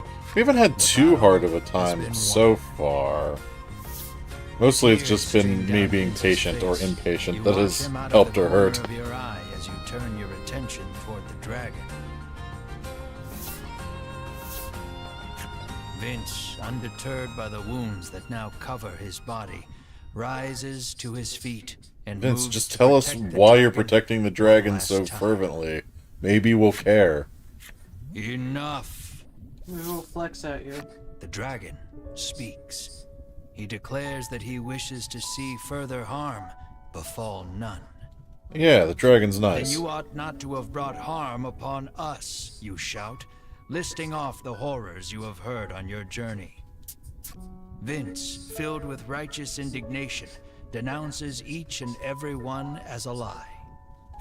The dragon admits that your prowess in battle and willingness to pursue him the world over have earned you the right to hear the truth about this world. What about Splinter Cell? You're enjoying it? Of course, it's a lot of stealth with an interesting story. Nice. The dragon claims he shares a special bond with the medicine that helps people the world over. Okay. Where does All the those medicine who come from? succeeded in capturing the dragon in the past forced him to live a nightmarish existence on this island. They would stab him with several hundred spears. What's his blood? They would slice his scales off with their swords. Or Every tears. day a fresh horror would visit him in the heart of the island, and every day he would cry out in pain. They then gathered up That's the his dragon tears. tear he shed and used it to produce their medicine. Terrible. Everyone in the world drinks this medicine as though it were water. Taking this medicine heals all wounds and cures all ills. It is a crutch that humanity can no longer live without. The primary ingredient in this medicine is dragon tear. You cast your mind back over your travels, over all the people who sought the medicine and were saved by it. The mere thought that so much good was born of the dragon's torture makes your mind reel. You feel unmoored.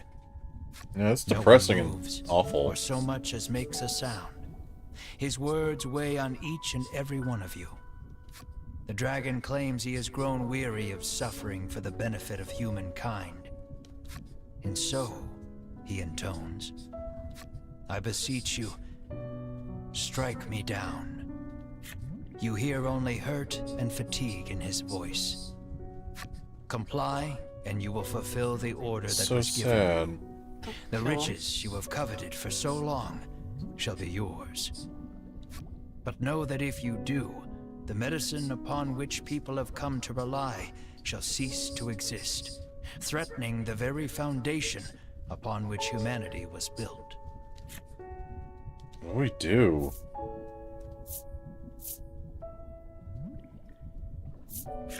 Now, knowing the tragic reality, you cannot kill this creature. Your heart filled with anguish, you lower your weapon. Out of nowhere, a burst of magic crashes over the entire party, rendering you unable to move. I'm guessing that no matter what we The chose, Ivory this Order have happens. found their way back to the caldera and stand before the dragon once more. Sherwin stares the dragon down, fire in his eyes. At last, the world is safe, he says. Seize him at once. Hedwyn urges. With a nod, Sherwin approaches the dragon.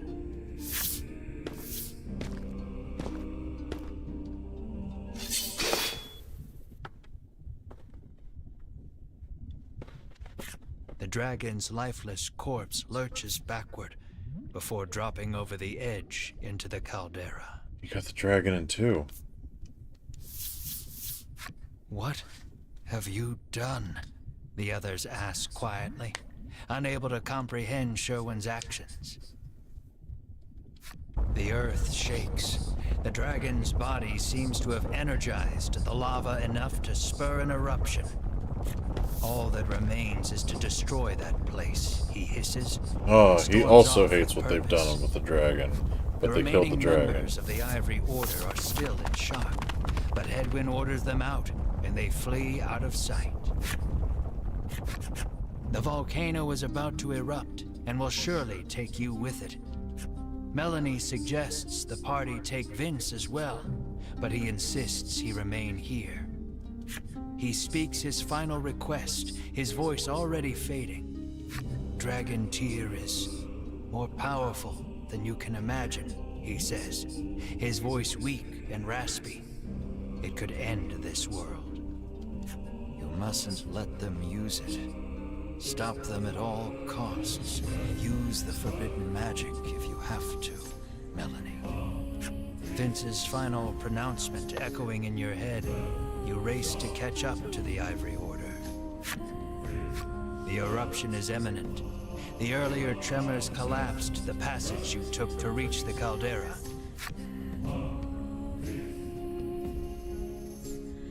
A new one opened up in the corner. Follow the other passage out and escape before it's too late.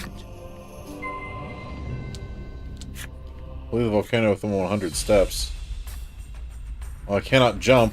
Damn.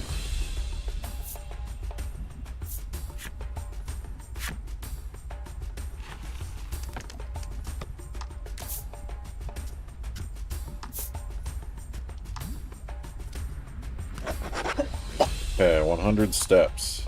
I can't explore now.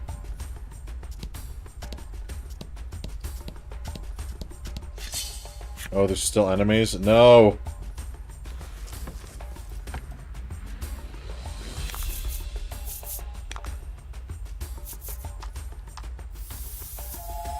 And these two didn't level up.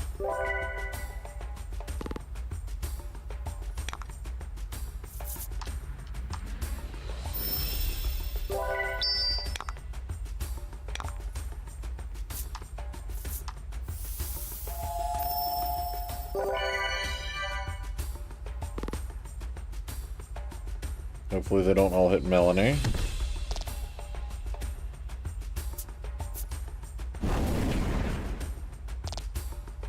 As they all hit Melanie. Okay. That I can live with.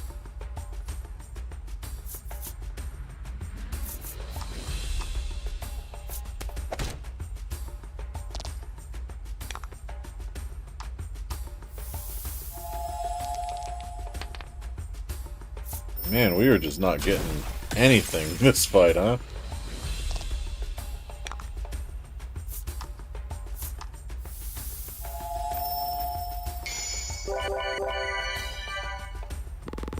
Nice work.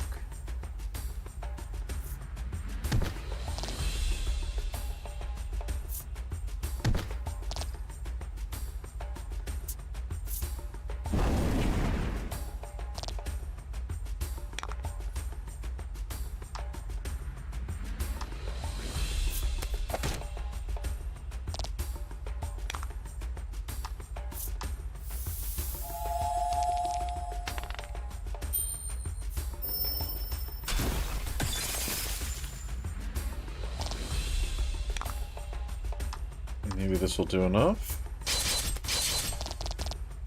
One shy. Man.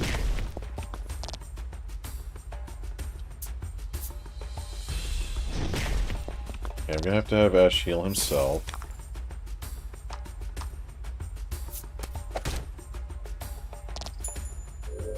This was an intense fight against turtles.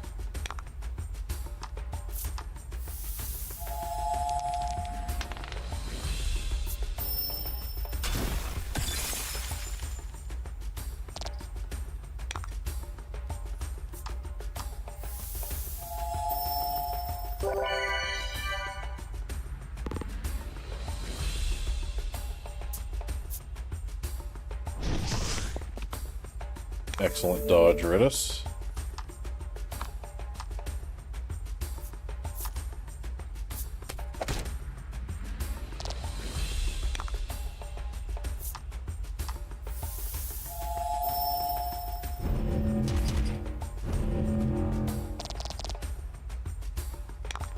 Okay, and we'll have one turtle to deal with next turn.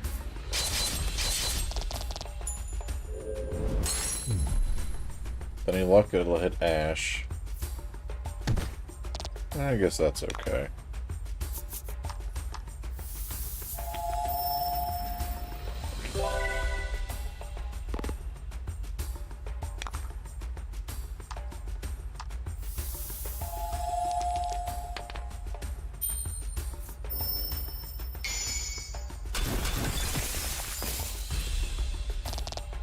That was lucky.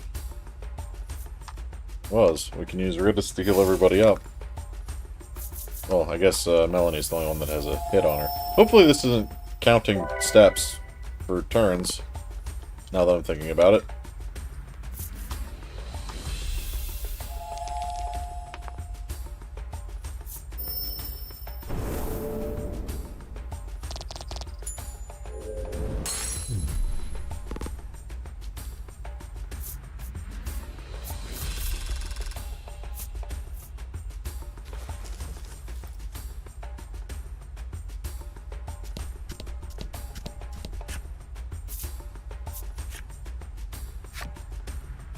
Of course we'll jump to the volcano escape route.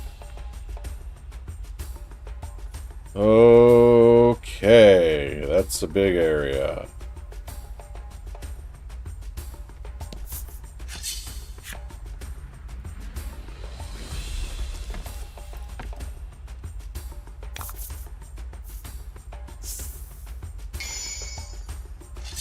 All allies land critical hits.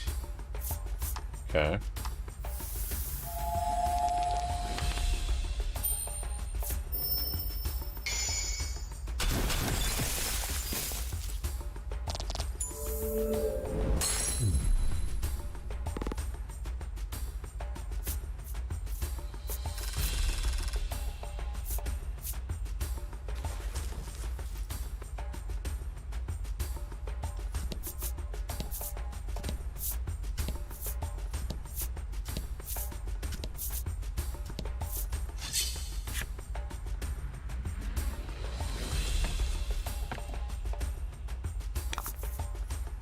Let's do this.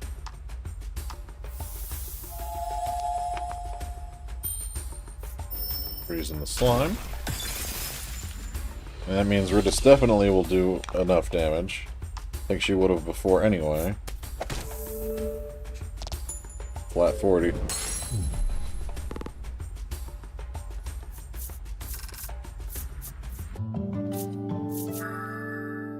Deadly Mirage, deal 4 times damage. These all take so many crystals, though. Okay, that was a waste of a few steps. Hopefully that doesn't come back to bite us. Don't hold back.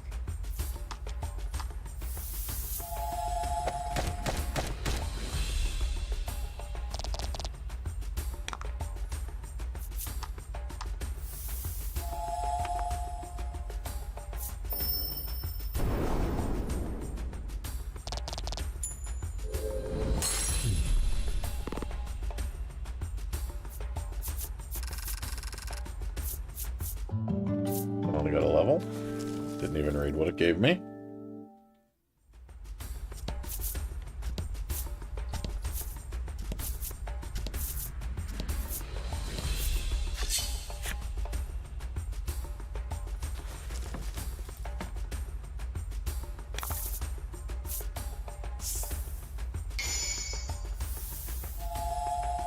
Let's do this.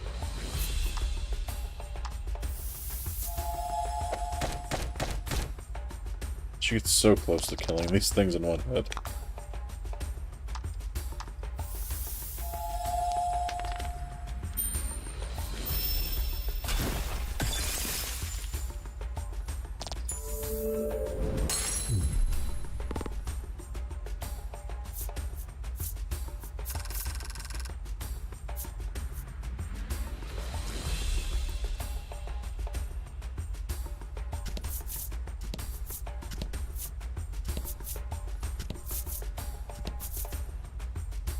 Damn.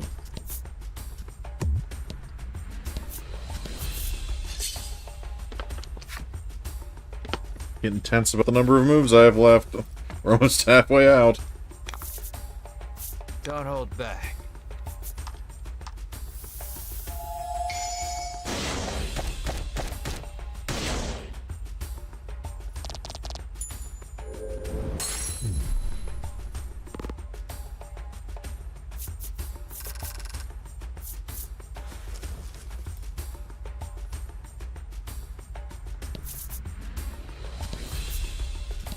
Take your time. There's no need to rush yet.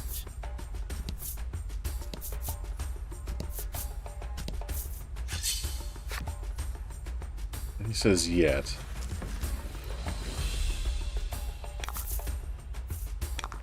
I should have looked at the tiles to the right up there. I would have only taken a step. Hopefully that doesn't kill me.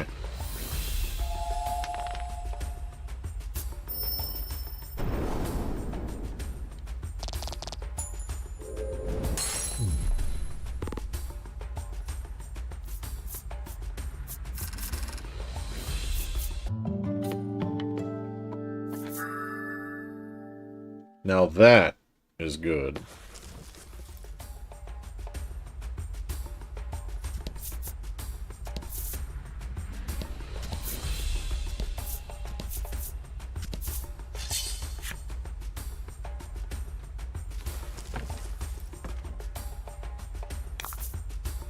About the enemy.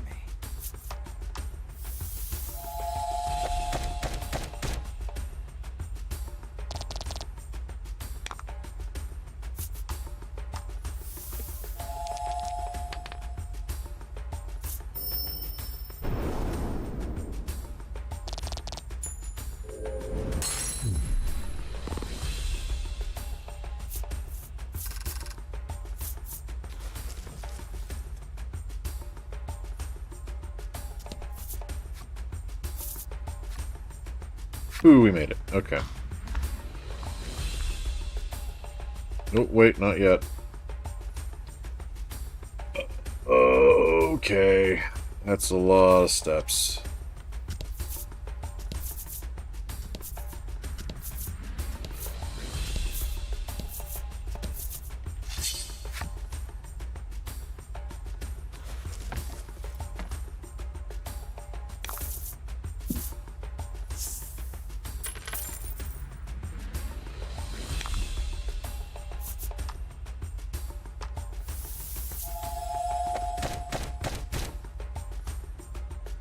That straight up kills those. That's great.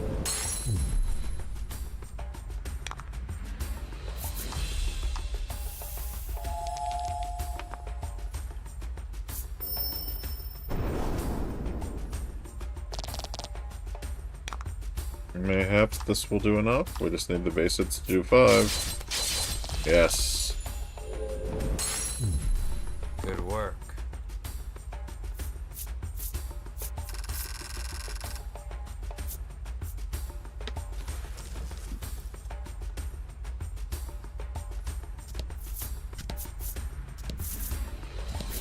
We are going to be close to out of steps, aren't we? My goodness.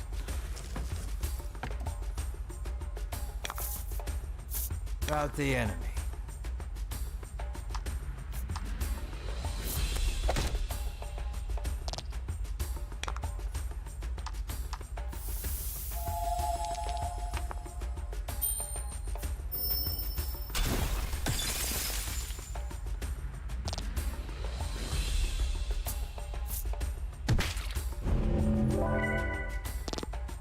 One whole damage.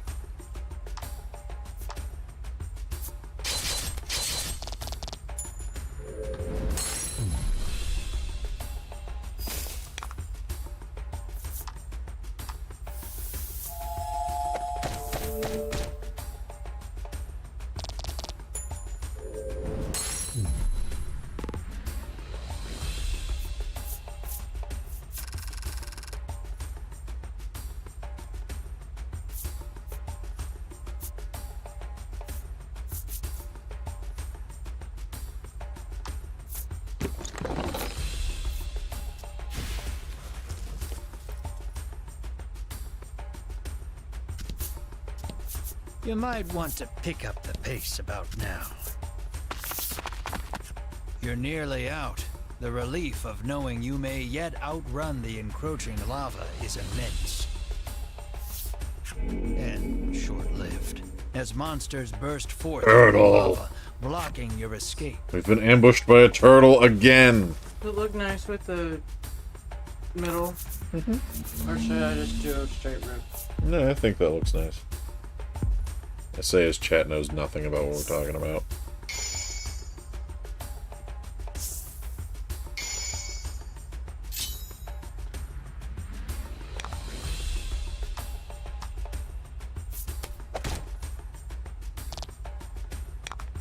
Crafty Cat's been knitting the entire time. Wahahaha. Never would have guessed. No, that looks nice. I feel like there's not enough here for it to matter. What do you mean? Well, one, even though this is equal because the cast off is ever so slightly longer than that. But I feel like this strip in the middle isn't wide enough to actually affect the pattern. Gotcha. I think it looks nice.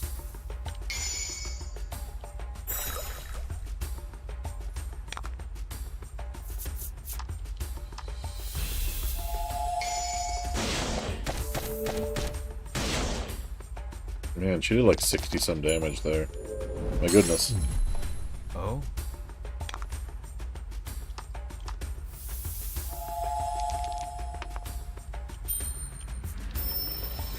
The whole thing. Okay.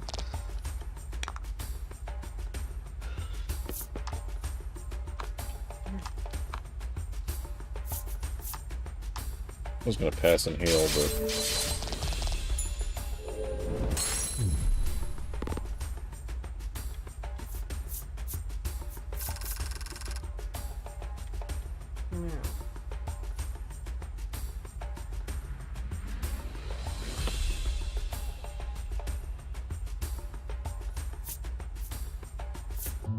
Mar got a level.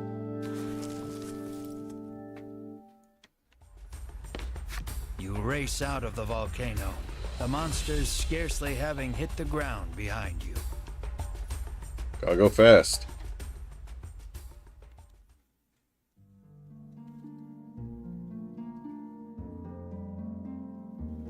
On an island, drowning in the very medicine meant to save it, a lone knight wages a lonely battle. Atop a volcano belching ash and smoke, our heroes have an audience with the dragon once more. An audience with the dragon and one-eyed man shatter our hero's illusion of peace. The very medicine on which these people rely comes from the dragon itself. The dragon heaves, or the ground heaves as the dragon's life expires and the volcano prepares to unleash its fury.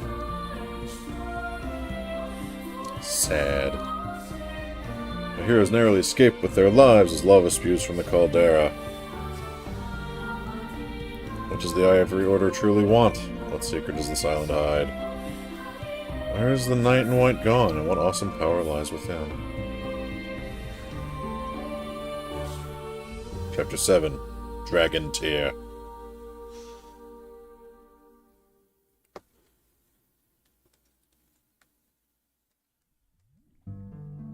After your narrow escape from the volcano, you mull over what you learned at the summit. The truth about the dragon and the medicine, what the Ivory Order and Sherwin are actually after, and Vince's dying warning about Dragon Tear destroying the world. You decide to return to the village of the sick to try and make sense of everything.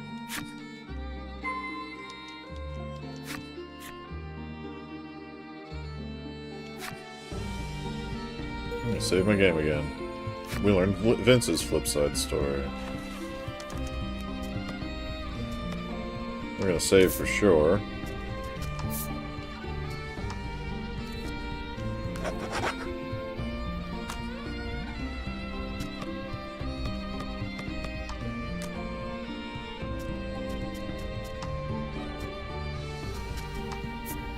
Though they share a birthplace, Vince's magical might far outstrips Melanie's. He's now the dragon's stalwart companion and is everywhere of the Ivory Order. His journey revealed to him the awful secret that binds the dragon to the Ivory Order. As he fell into the heart of the volcano, he had the peace of knowing he'd fulfilled his duty.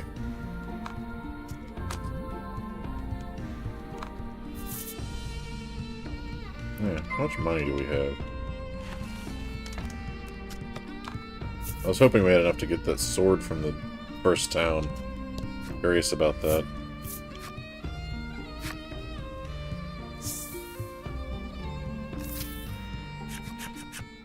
I'm exhausted, says Ridis. She certainly looks it.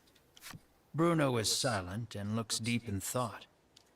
As you head into the village after your friends, another headache splits your skull. This place. Something about it is triggering a memory that feels like it's trying to claw its way out of your brain. Let's rest up at the inn, suggests Melanie, taking in everyone's state. Rest them bones. You must fancy yourself quite the eccentric coming here, the innkeeper drones, as if incensed by your very presence. Stay if you want to stay, the innkeeper continues, utterly disinterested in even attempting to sell you on a room. Get the feeling that resting here is probably a At bad dinner idea. time, you and your friends gather around the table. For a while, it's quiet, but then Melanie speaks up. Now that the dragon's been defeated, she says, what are we going to do? How do you answer? I have to go after the Ivory Order. In truth, the Ivory Order wanted to capture the dragon alive, but Sherwin killed him.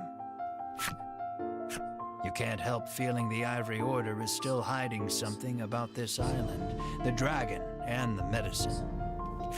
We might want to look into this island a bit more, suggests Melanie. Bruno agrees with you. They call this place Mount Medica. Something tells me there are still secrets to uncover. Bum bum bum. Whether you go after the Ivory Order or investigate the island, first and foremost, you need information. The Overseer should be pretty knowledgeable about the island, reasons Melanie. You decide to pay a visit to the Overseer after a good night's rest.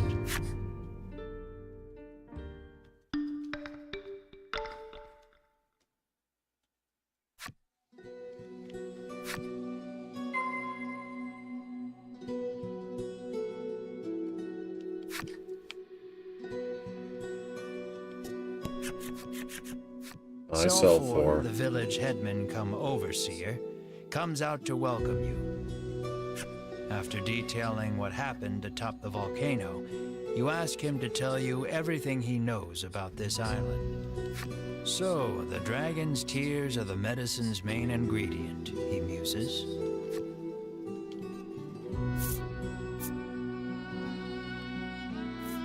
What's the You deal with ask the island? Selfor what the deal with this island is. After a moment, he begins speaking in a quiet voice. He tells you about the medicine factory here on the island that the Ivory Order oversees, and that this village was founded in order to provide a steady supply of human test subjects for their new medicine. Gasp. Now that you know the truth about the island and the village, you turn to Selfor and pose further questions.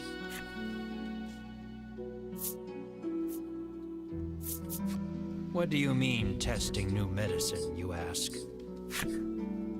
Selfor explains that before the Ivory Order sends any of its medicines out to the greater world, they test them here first. With all the new medicines they're constantly prescribed, the villagers here suffer strange side effects. You All don't say. except Selfor, who says he's exempt from the tests on account of being in charge of the village on the Order's behalf.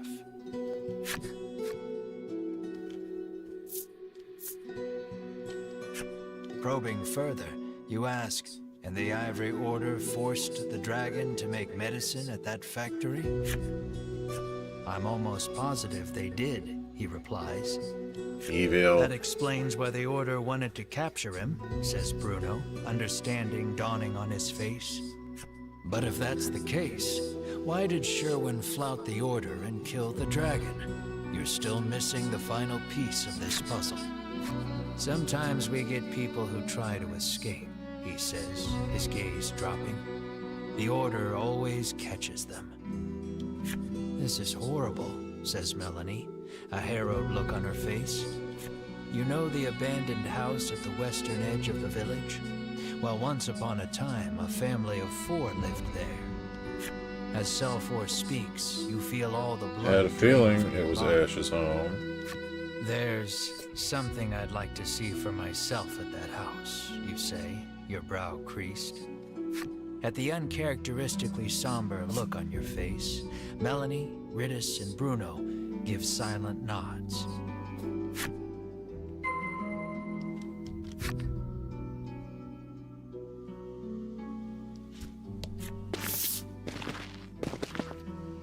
You stand before the dilapidated house. It looks like no one's lived here for a long, long time.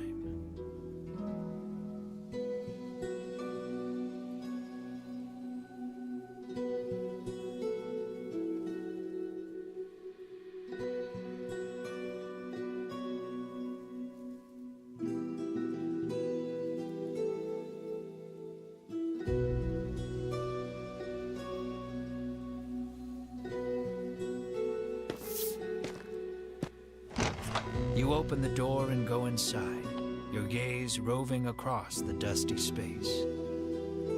Your eyes land on a progression of horizontal notches on the lower section of a support beam, markings to measure a child's growth. And carved into the beam beside the markings are your and Mars' names. Mm-hmm. Seeing your names unleashes a flood of memories you hadn't realized you'd kept locked away.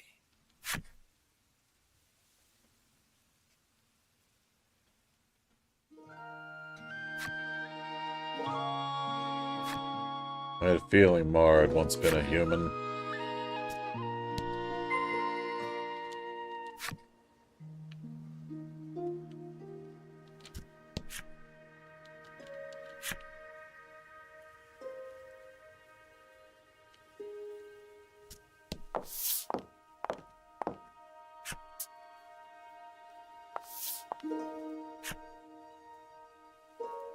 Welcome home. I'll look at you two, caked in mud again.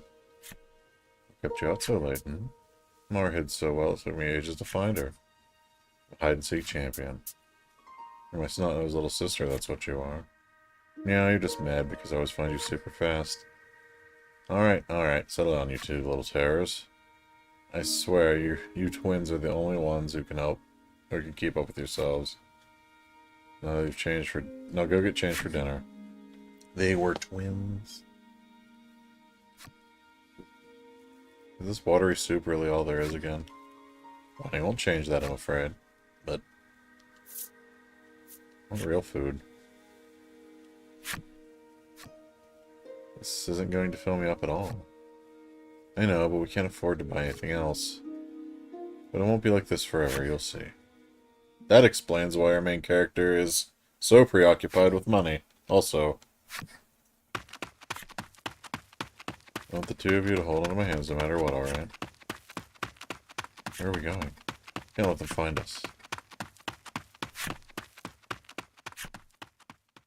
Escape subject spotted, securing at once.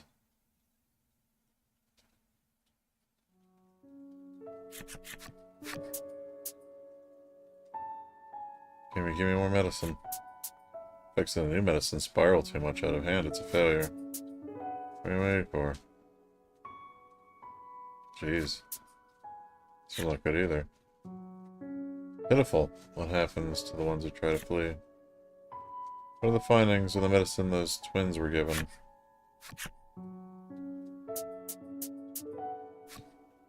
Look at the girl, she's transforming into a monster. So she's a non-match for the medicine. Oop. Only an undiluted solution of dragon tear can cure her now. This one isn't exhibiting any signs of transformation. We should have enough to make our report to the mausoleum now. I'll never understand why they chose to build a factory on the island at the mausoleum. It's out of the way. What do we do with the twins? Dispose of them? No, leave them to die with their parents. The trauma of what happened, combined with the effects of the medicine, spurred the loss of your memories.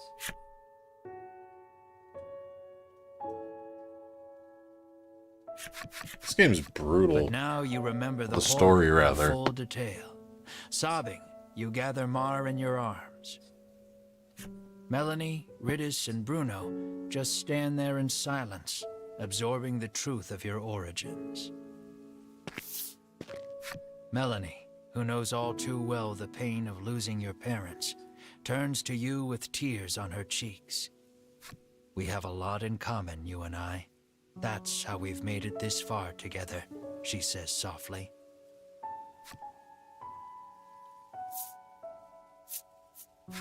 Moved by her kindness, you give her a silent nod. But I've still got farther to go, you say, scrubbing your face dry. As painful as those memories are, something the Ivory Order disciples said gave you hope. If you can get your hands on an undiluted solution of dragon tear, you can restore Mar to her human form. And what was that about the place they called the mausoleum? That's probably a good enough place as any to start looking for dragon tear. Melanie doesn't miss the determination that blooms on your face. Whatever it is you need to do, she says, I'm with you.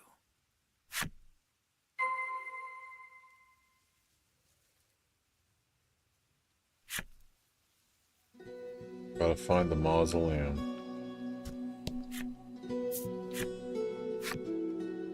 Guess we should equip everybody the best we can, just in case.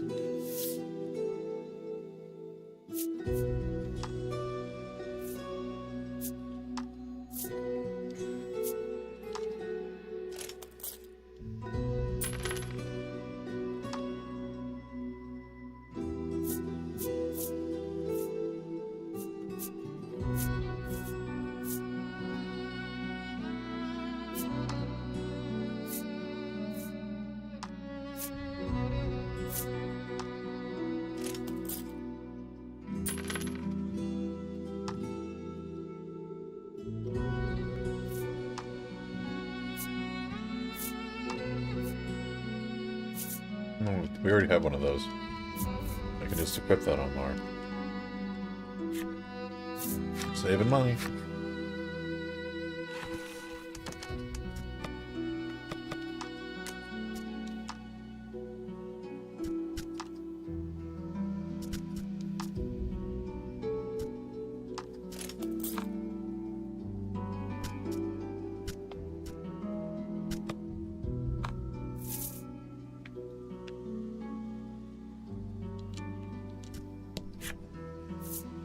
And on we go.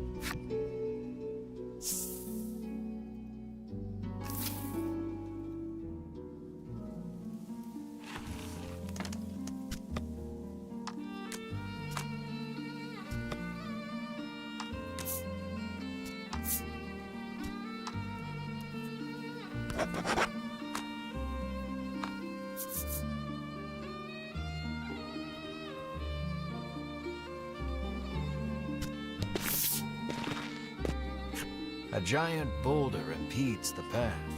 You stop, unable to go any farther. But when you turn around, who do you see but the Ivory Order trio? In a flash, you draw your weapons, but Hedwig calls out, "Wait."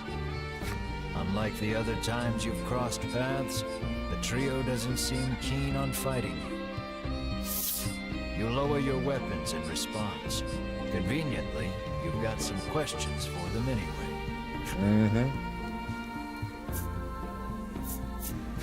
You demand to know if what Sel foretold you about this island and the village of the sick is true. There's no reason to hide it any longer, begins Hedwyn.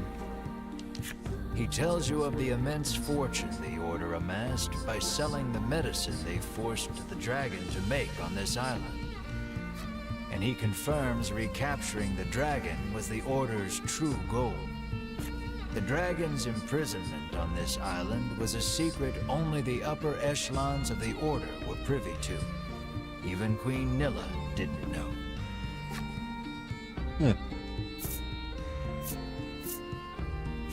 You ask where Sherwin disappeared to after he killed the dragon atop the volcano.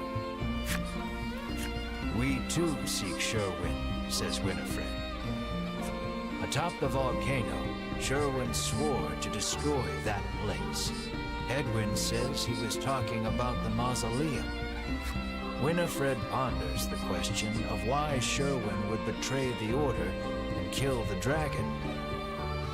Alas, we cannot get to the mausoleum with this in our way, Hedwyn says, gesturing to the giant boulder. Upon closer examination of the boulder, you see fissures spidering along its surface. Perhaps it was weakened by the earthquake caused by the volcano erupting. With the right approach, you might be able to force your way through after all. Let the two jacked guys push it.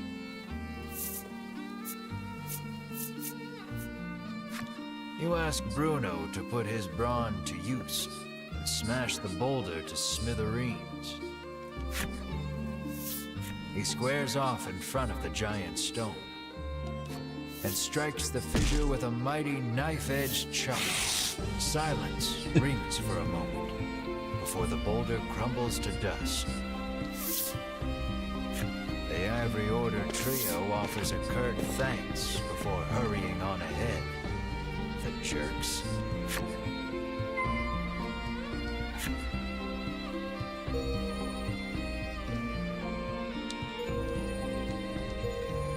We got the flip sides for those three. Let's learn.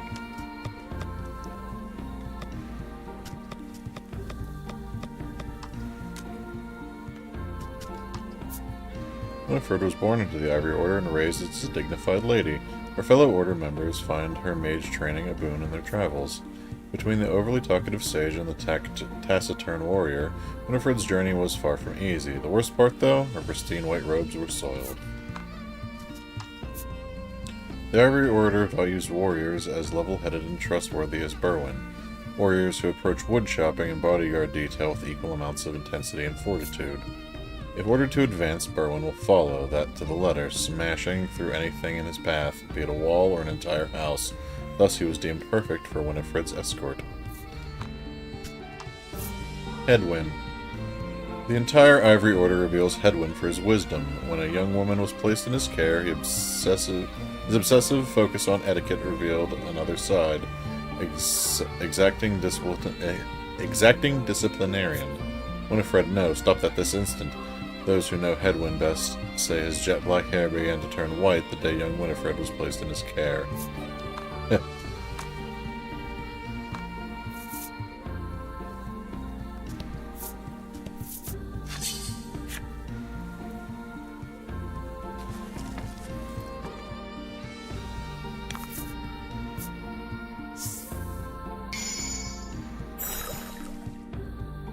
And fight.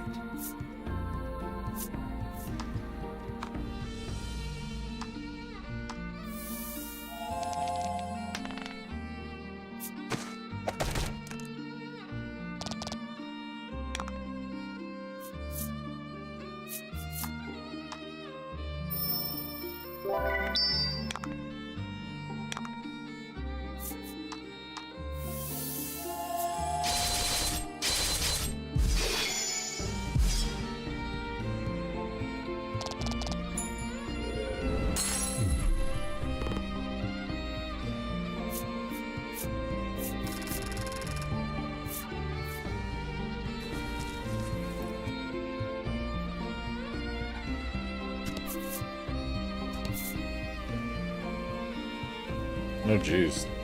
The center of the island's huge.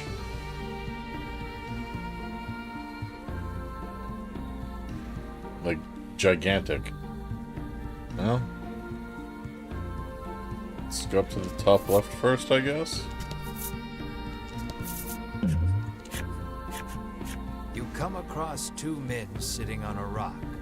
They take no notice of you or the party, but you can hear their fervent discussion. You listen in and deduce that they are a pair of thieves. Okay, more thieves. You lean in, trying to hear what else the thieves are talking about. You catch pieces of the conversation here and there. Stashed the goods away.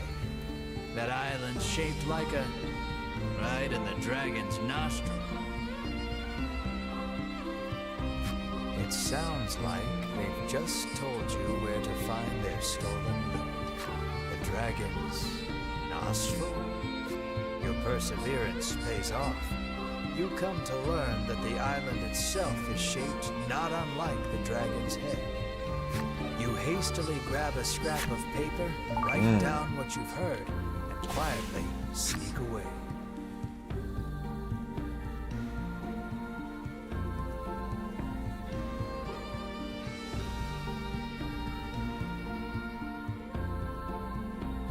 Which way is it facing, though?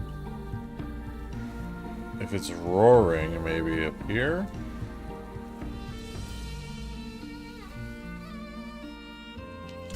That changes my path a little bit. Oh. So the mausoleum. Okay, well. We're not gonna go there first. What do you got, merchant?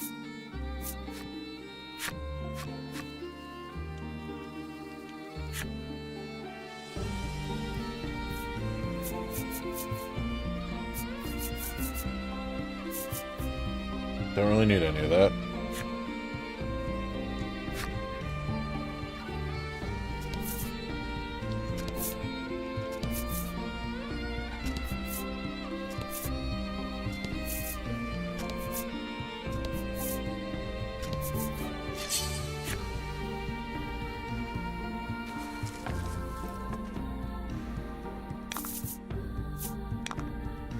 That's a skeleman.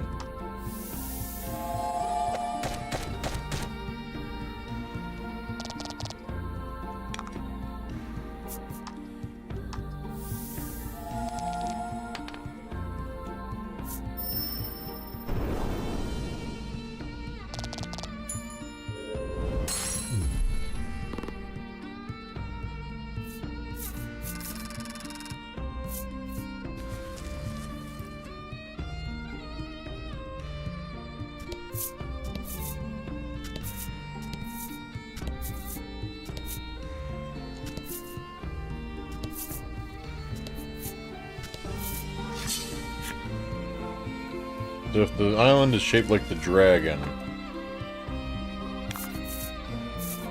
and it's like just yelling or something, the nostril would be where we are, assuming the jaw is what's at the right there with a little dot above it.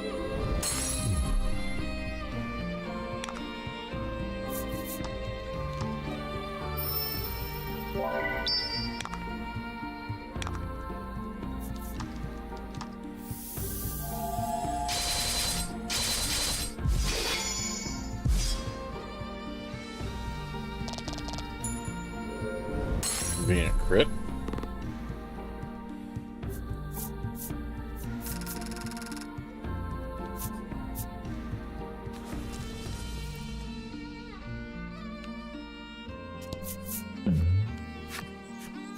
You found a Stela, but upon further inspection, it doesn't appear to do anything special.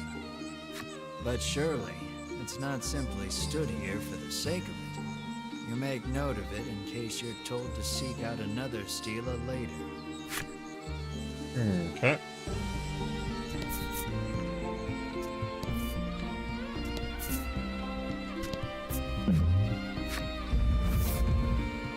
I didn't see what that was.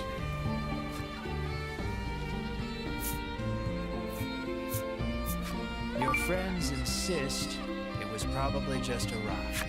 But you're convinced. You point out the coins scattered in the thing's wake.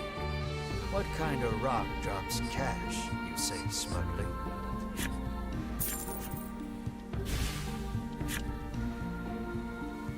What kind of rock drops cash? You won't be able to climb.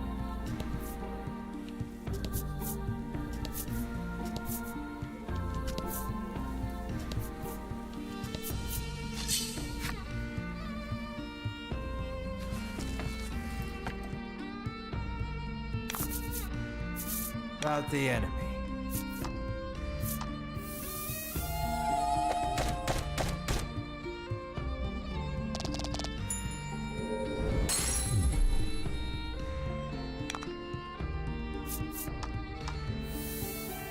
This turn order's not bad. But we build back up to a good shot by Redis's turn again.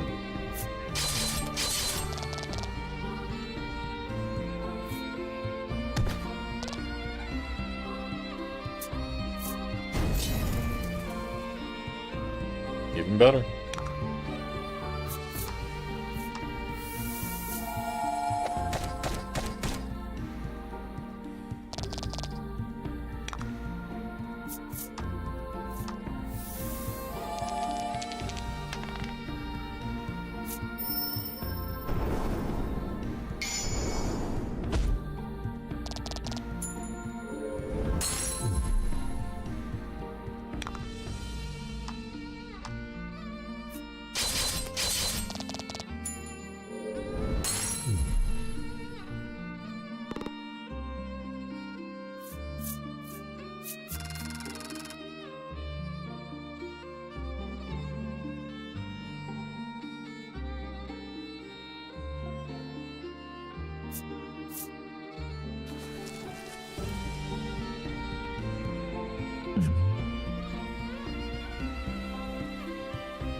Pick up a scrap of paper dropped by some manner of monster.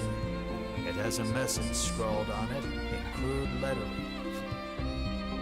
Stolen treasure, tip of the Western Peninsula. Clearly, whoever stashed the scrap of paper in your pack and resolved to keep an eye out for the treasure on your travels. Well, let's go to the Western Peninsula.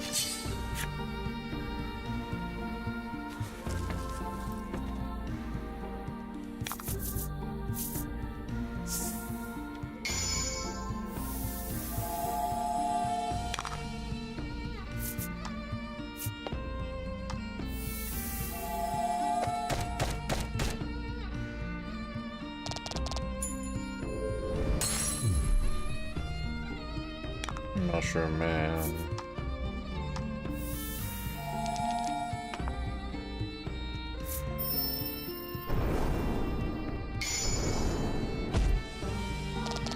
Nice work. I was gonna use Tri-Blade, but I guess I don't need to.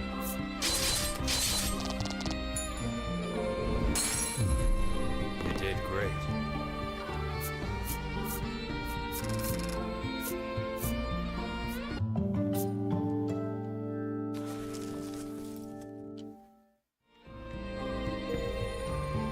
Undead fungo. It's undead? I thought it was just poison.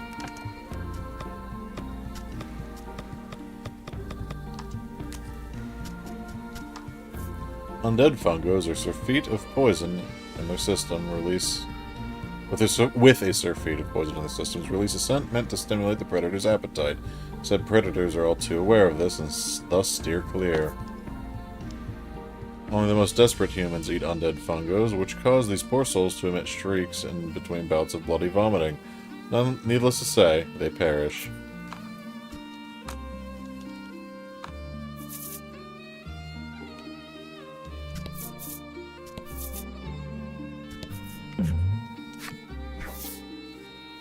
Watch out, your friends cry. As something comes, you keep your cool. Your friends gasp as you catch whatever it is before it clobbers you. We obtained the hero's armor. as it just came flying at our face. Amazing.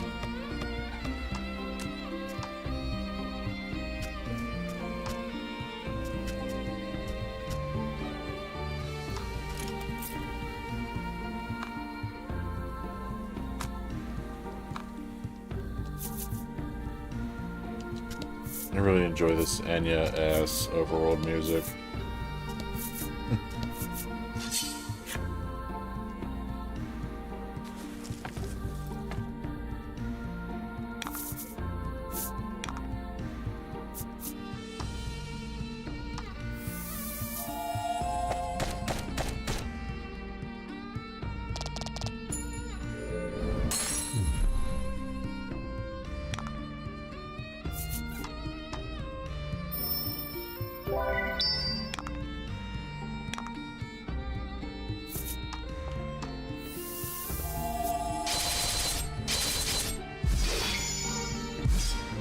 Keep getting good crits with that.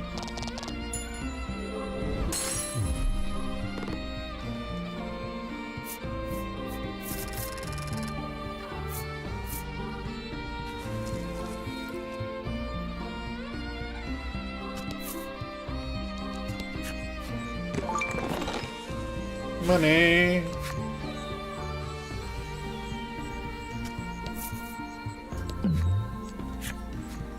You spot a sign standing prominently on the cape.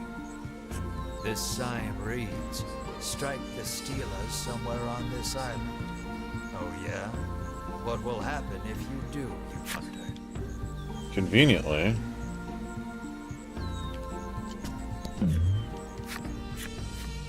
Found a Stela.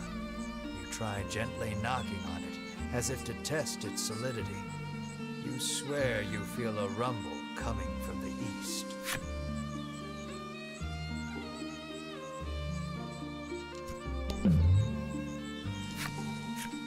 A Stela stands before you. Wasn't this a sign just a moment ago? Great. Now you're seeing things. There's a message engraved on the Stela. It reads, "Those who would cross must strike me true." You see another island across the sea. Why striking a Stela would allow you to cross, you haven't a clue. Of course we're gonna strike it anyhow.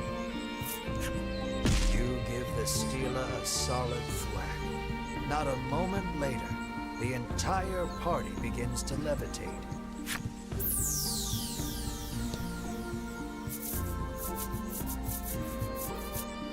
Before you know it, the strange power delivers everyone safely to the far island. Without warning, an old man leaps from the underbrush. "My replacement," he screeches. He sidles up to you.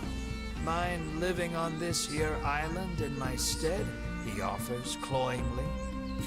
"Ew, no," you sneer. "Then by force it is," he shouts, leaping toward you. Let's fight an old man.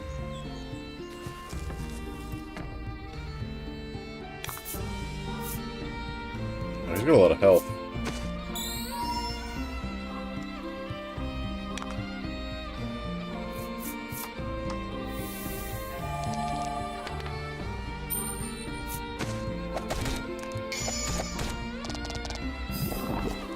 Lucky.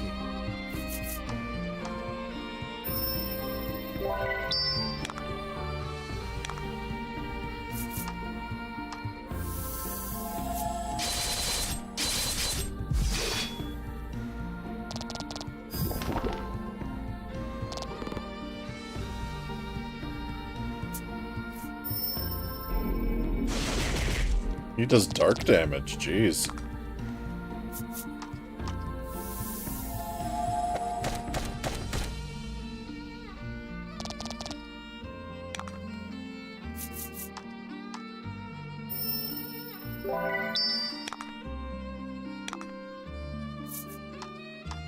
No, whatever.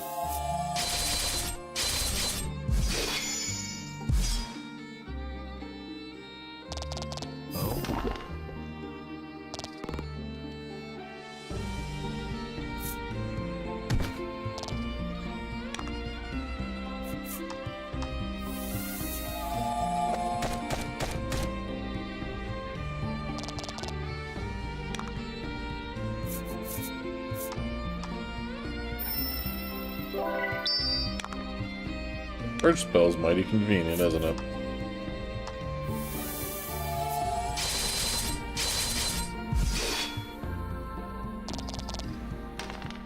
We'll get him on the next round.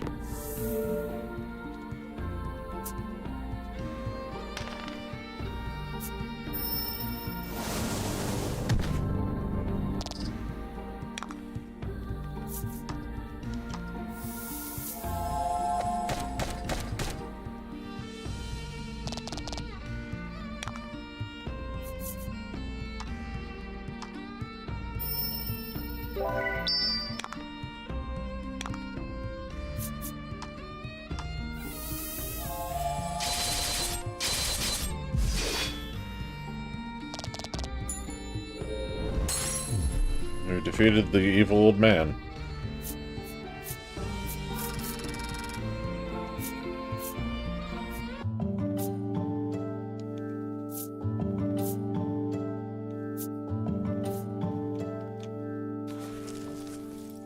No attack, unfortunately, on Ridus. This island is cursed, the hermit explains, and he along with it, doomed to spend eternity here unless he finds someone to take his place. Defeated, the old hermit sinks wordlessly to his knees. A lone tear tumbles down his weathered cheek. Monsters suddenly appear from who knows where. They surround the dejected old man and let out bitter cries of lament. "Come to console me, have you?" he says sweetly, petting each of them gently. He quietly nods, rises to his feet, and makes his way to you. The island gets as lonely as I do. Someone's got to keep her company. "You had better leave," the hermit says softly, handing you a garment that glows with an almost divine light. You feel yourself begin to levitate once more. Has he chosen to remain on the island after all? Is that what this is about? The party finds themselves back on the cape. The stela that once rose from the sand is nowhere to be found. You turn your gaze toward the hazy, solitary island in the distance. "Farewell," you say quietly into the wind. The purest blessing. Legendary garb woven with divine blessings. I'm guessing that's for Melanie.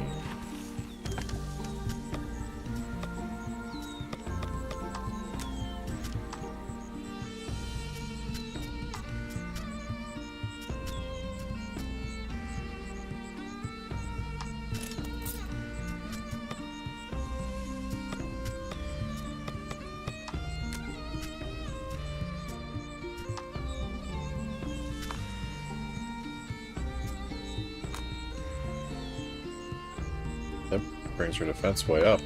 Okay, well that's cool.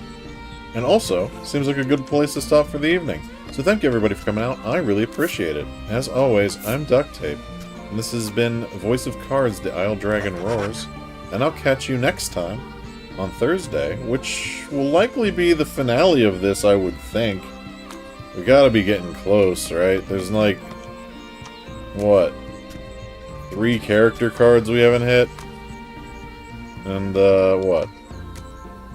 3 monster cards we haven't hit? So, have a good rest of your week, everybody. And we will see you soon.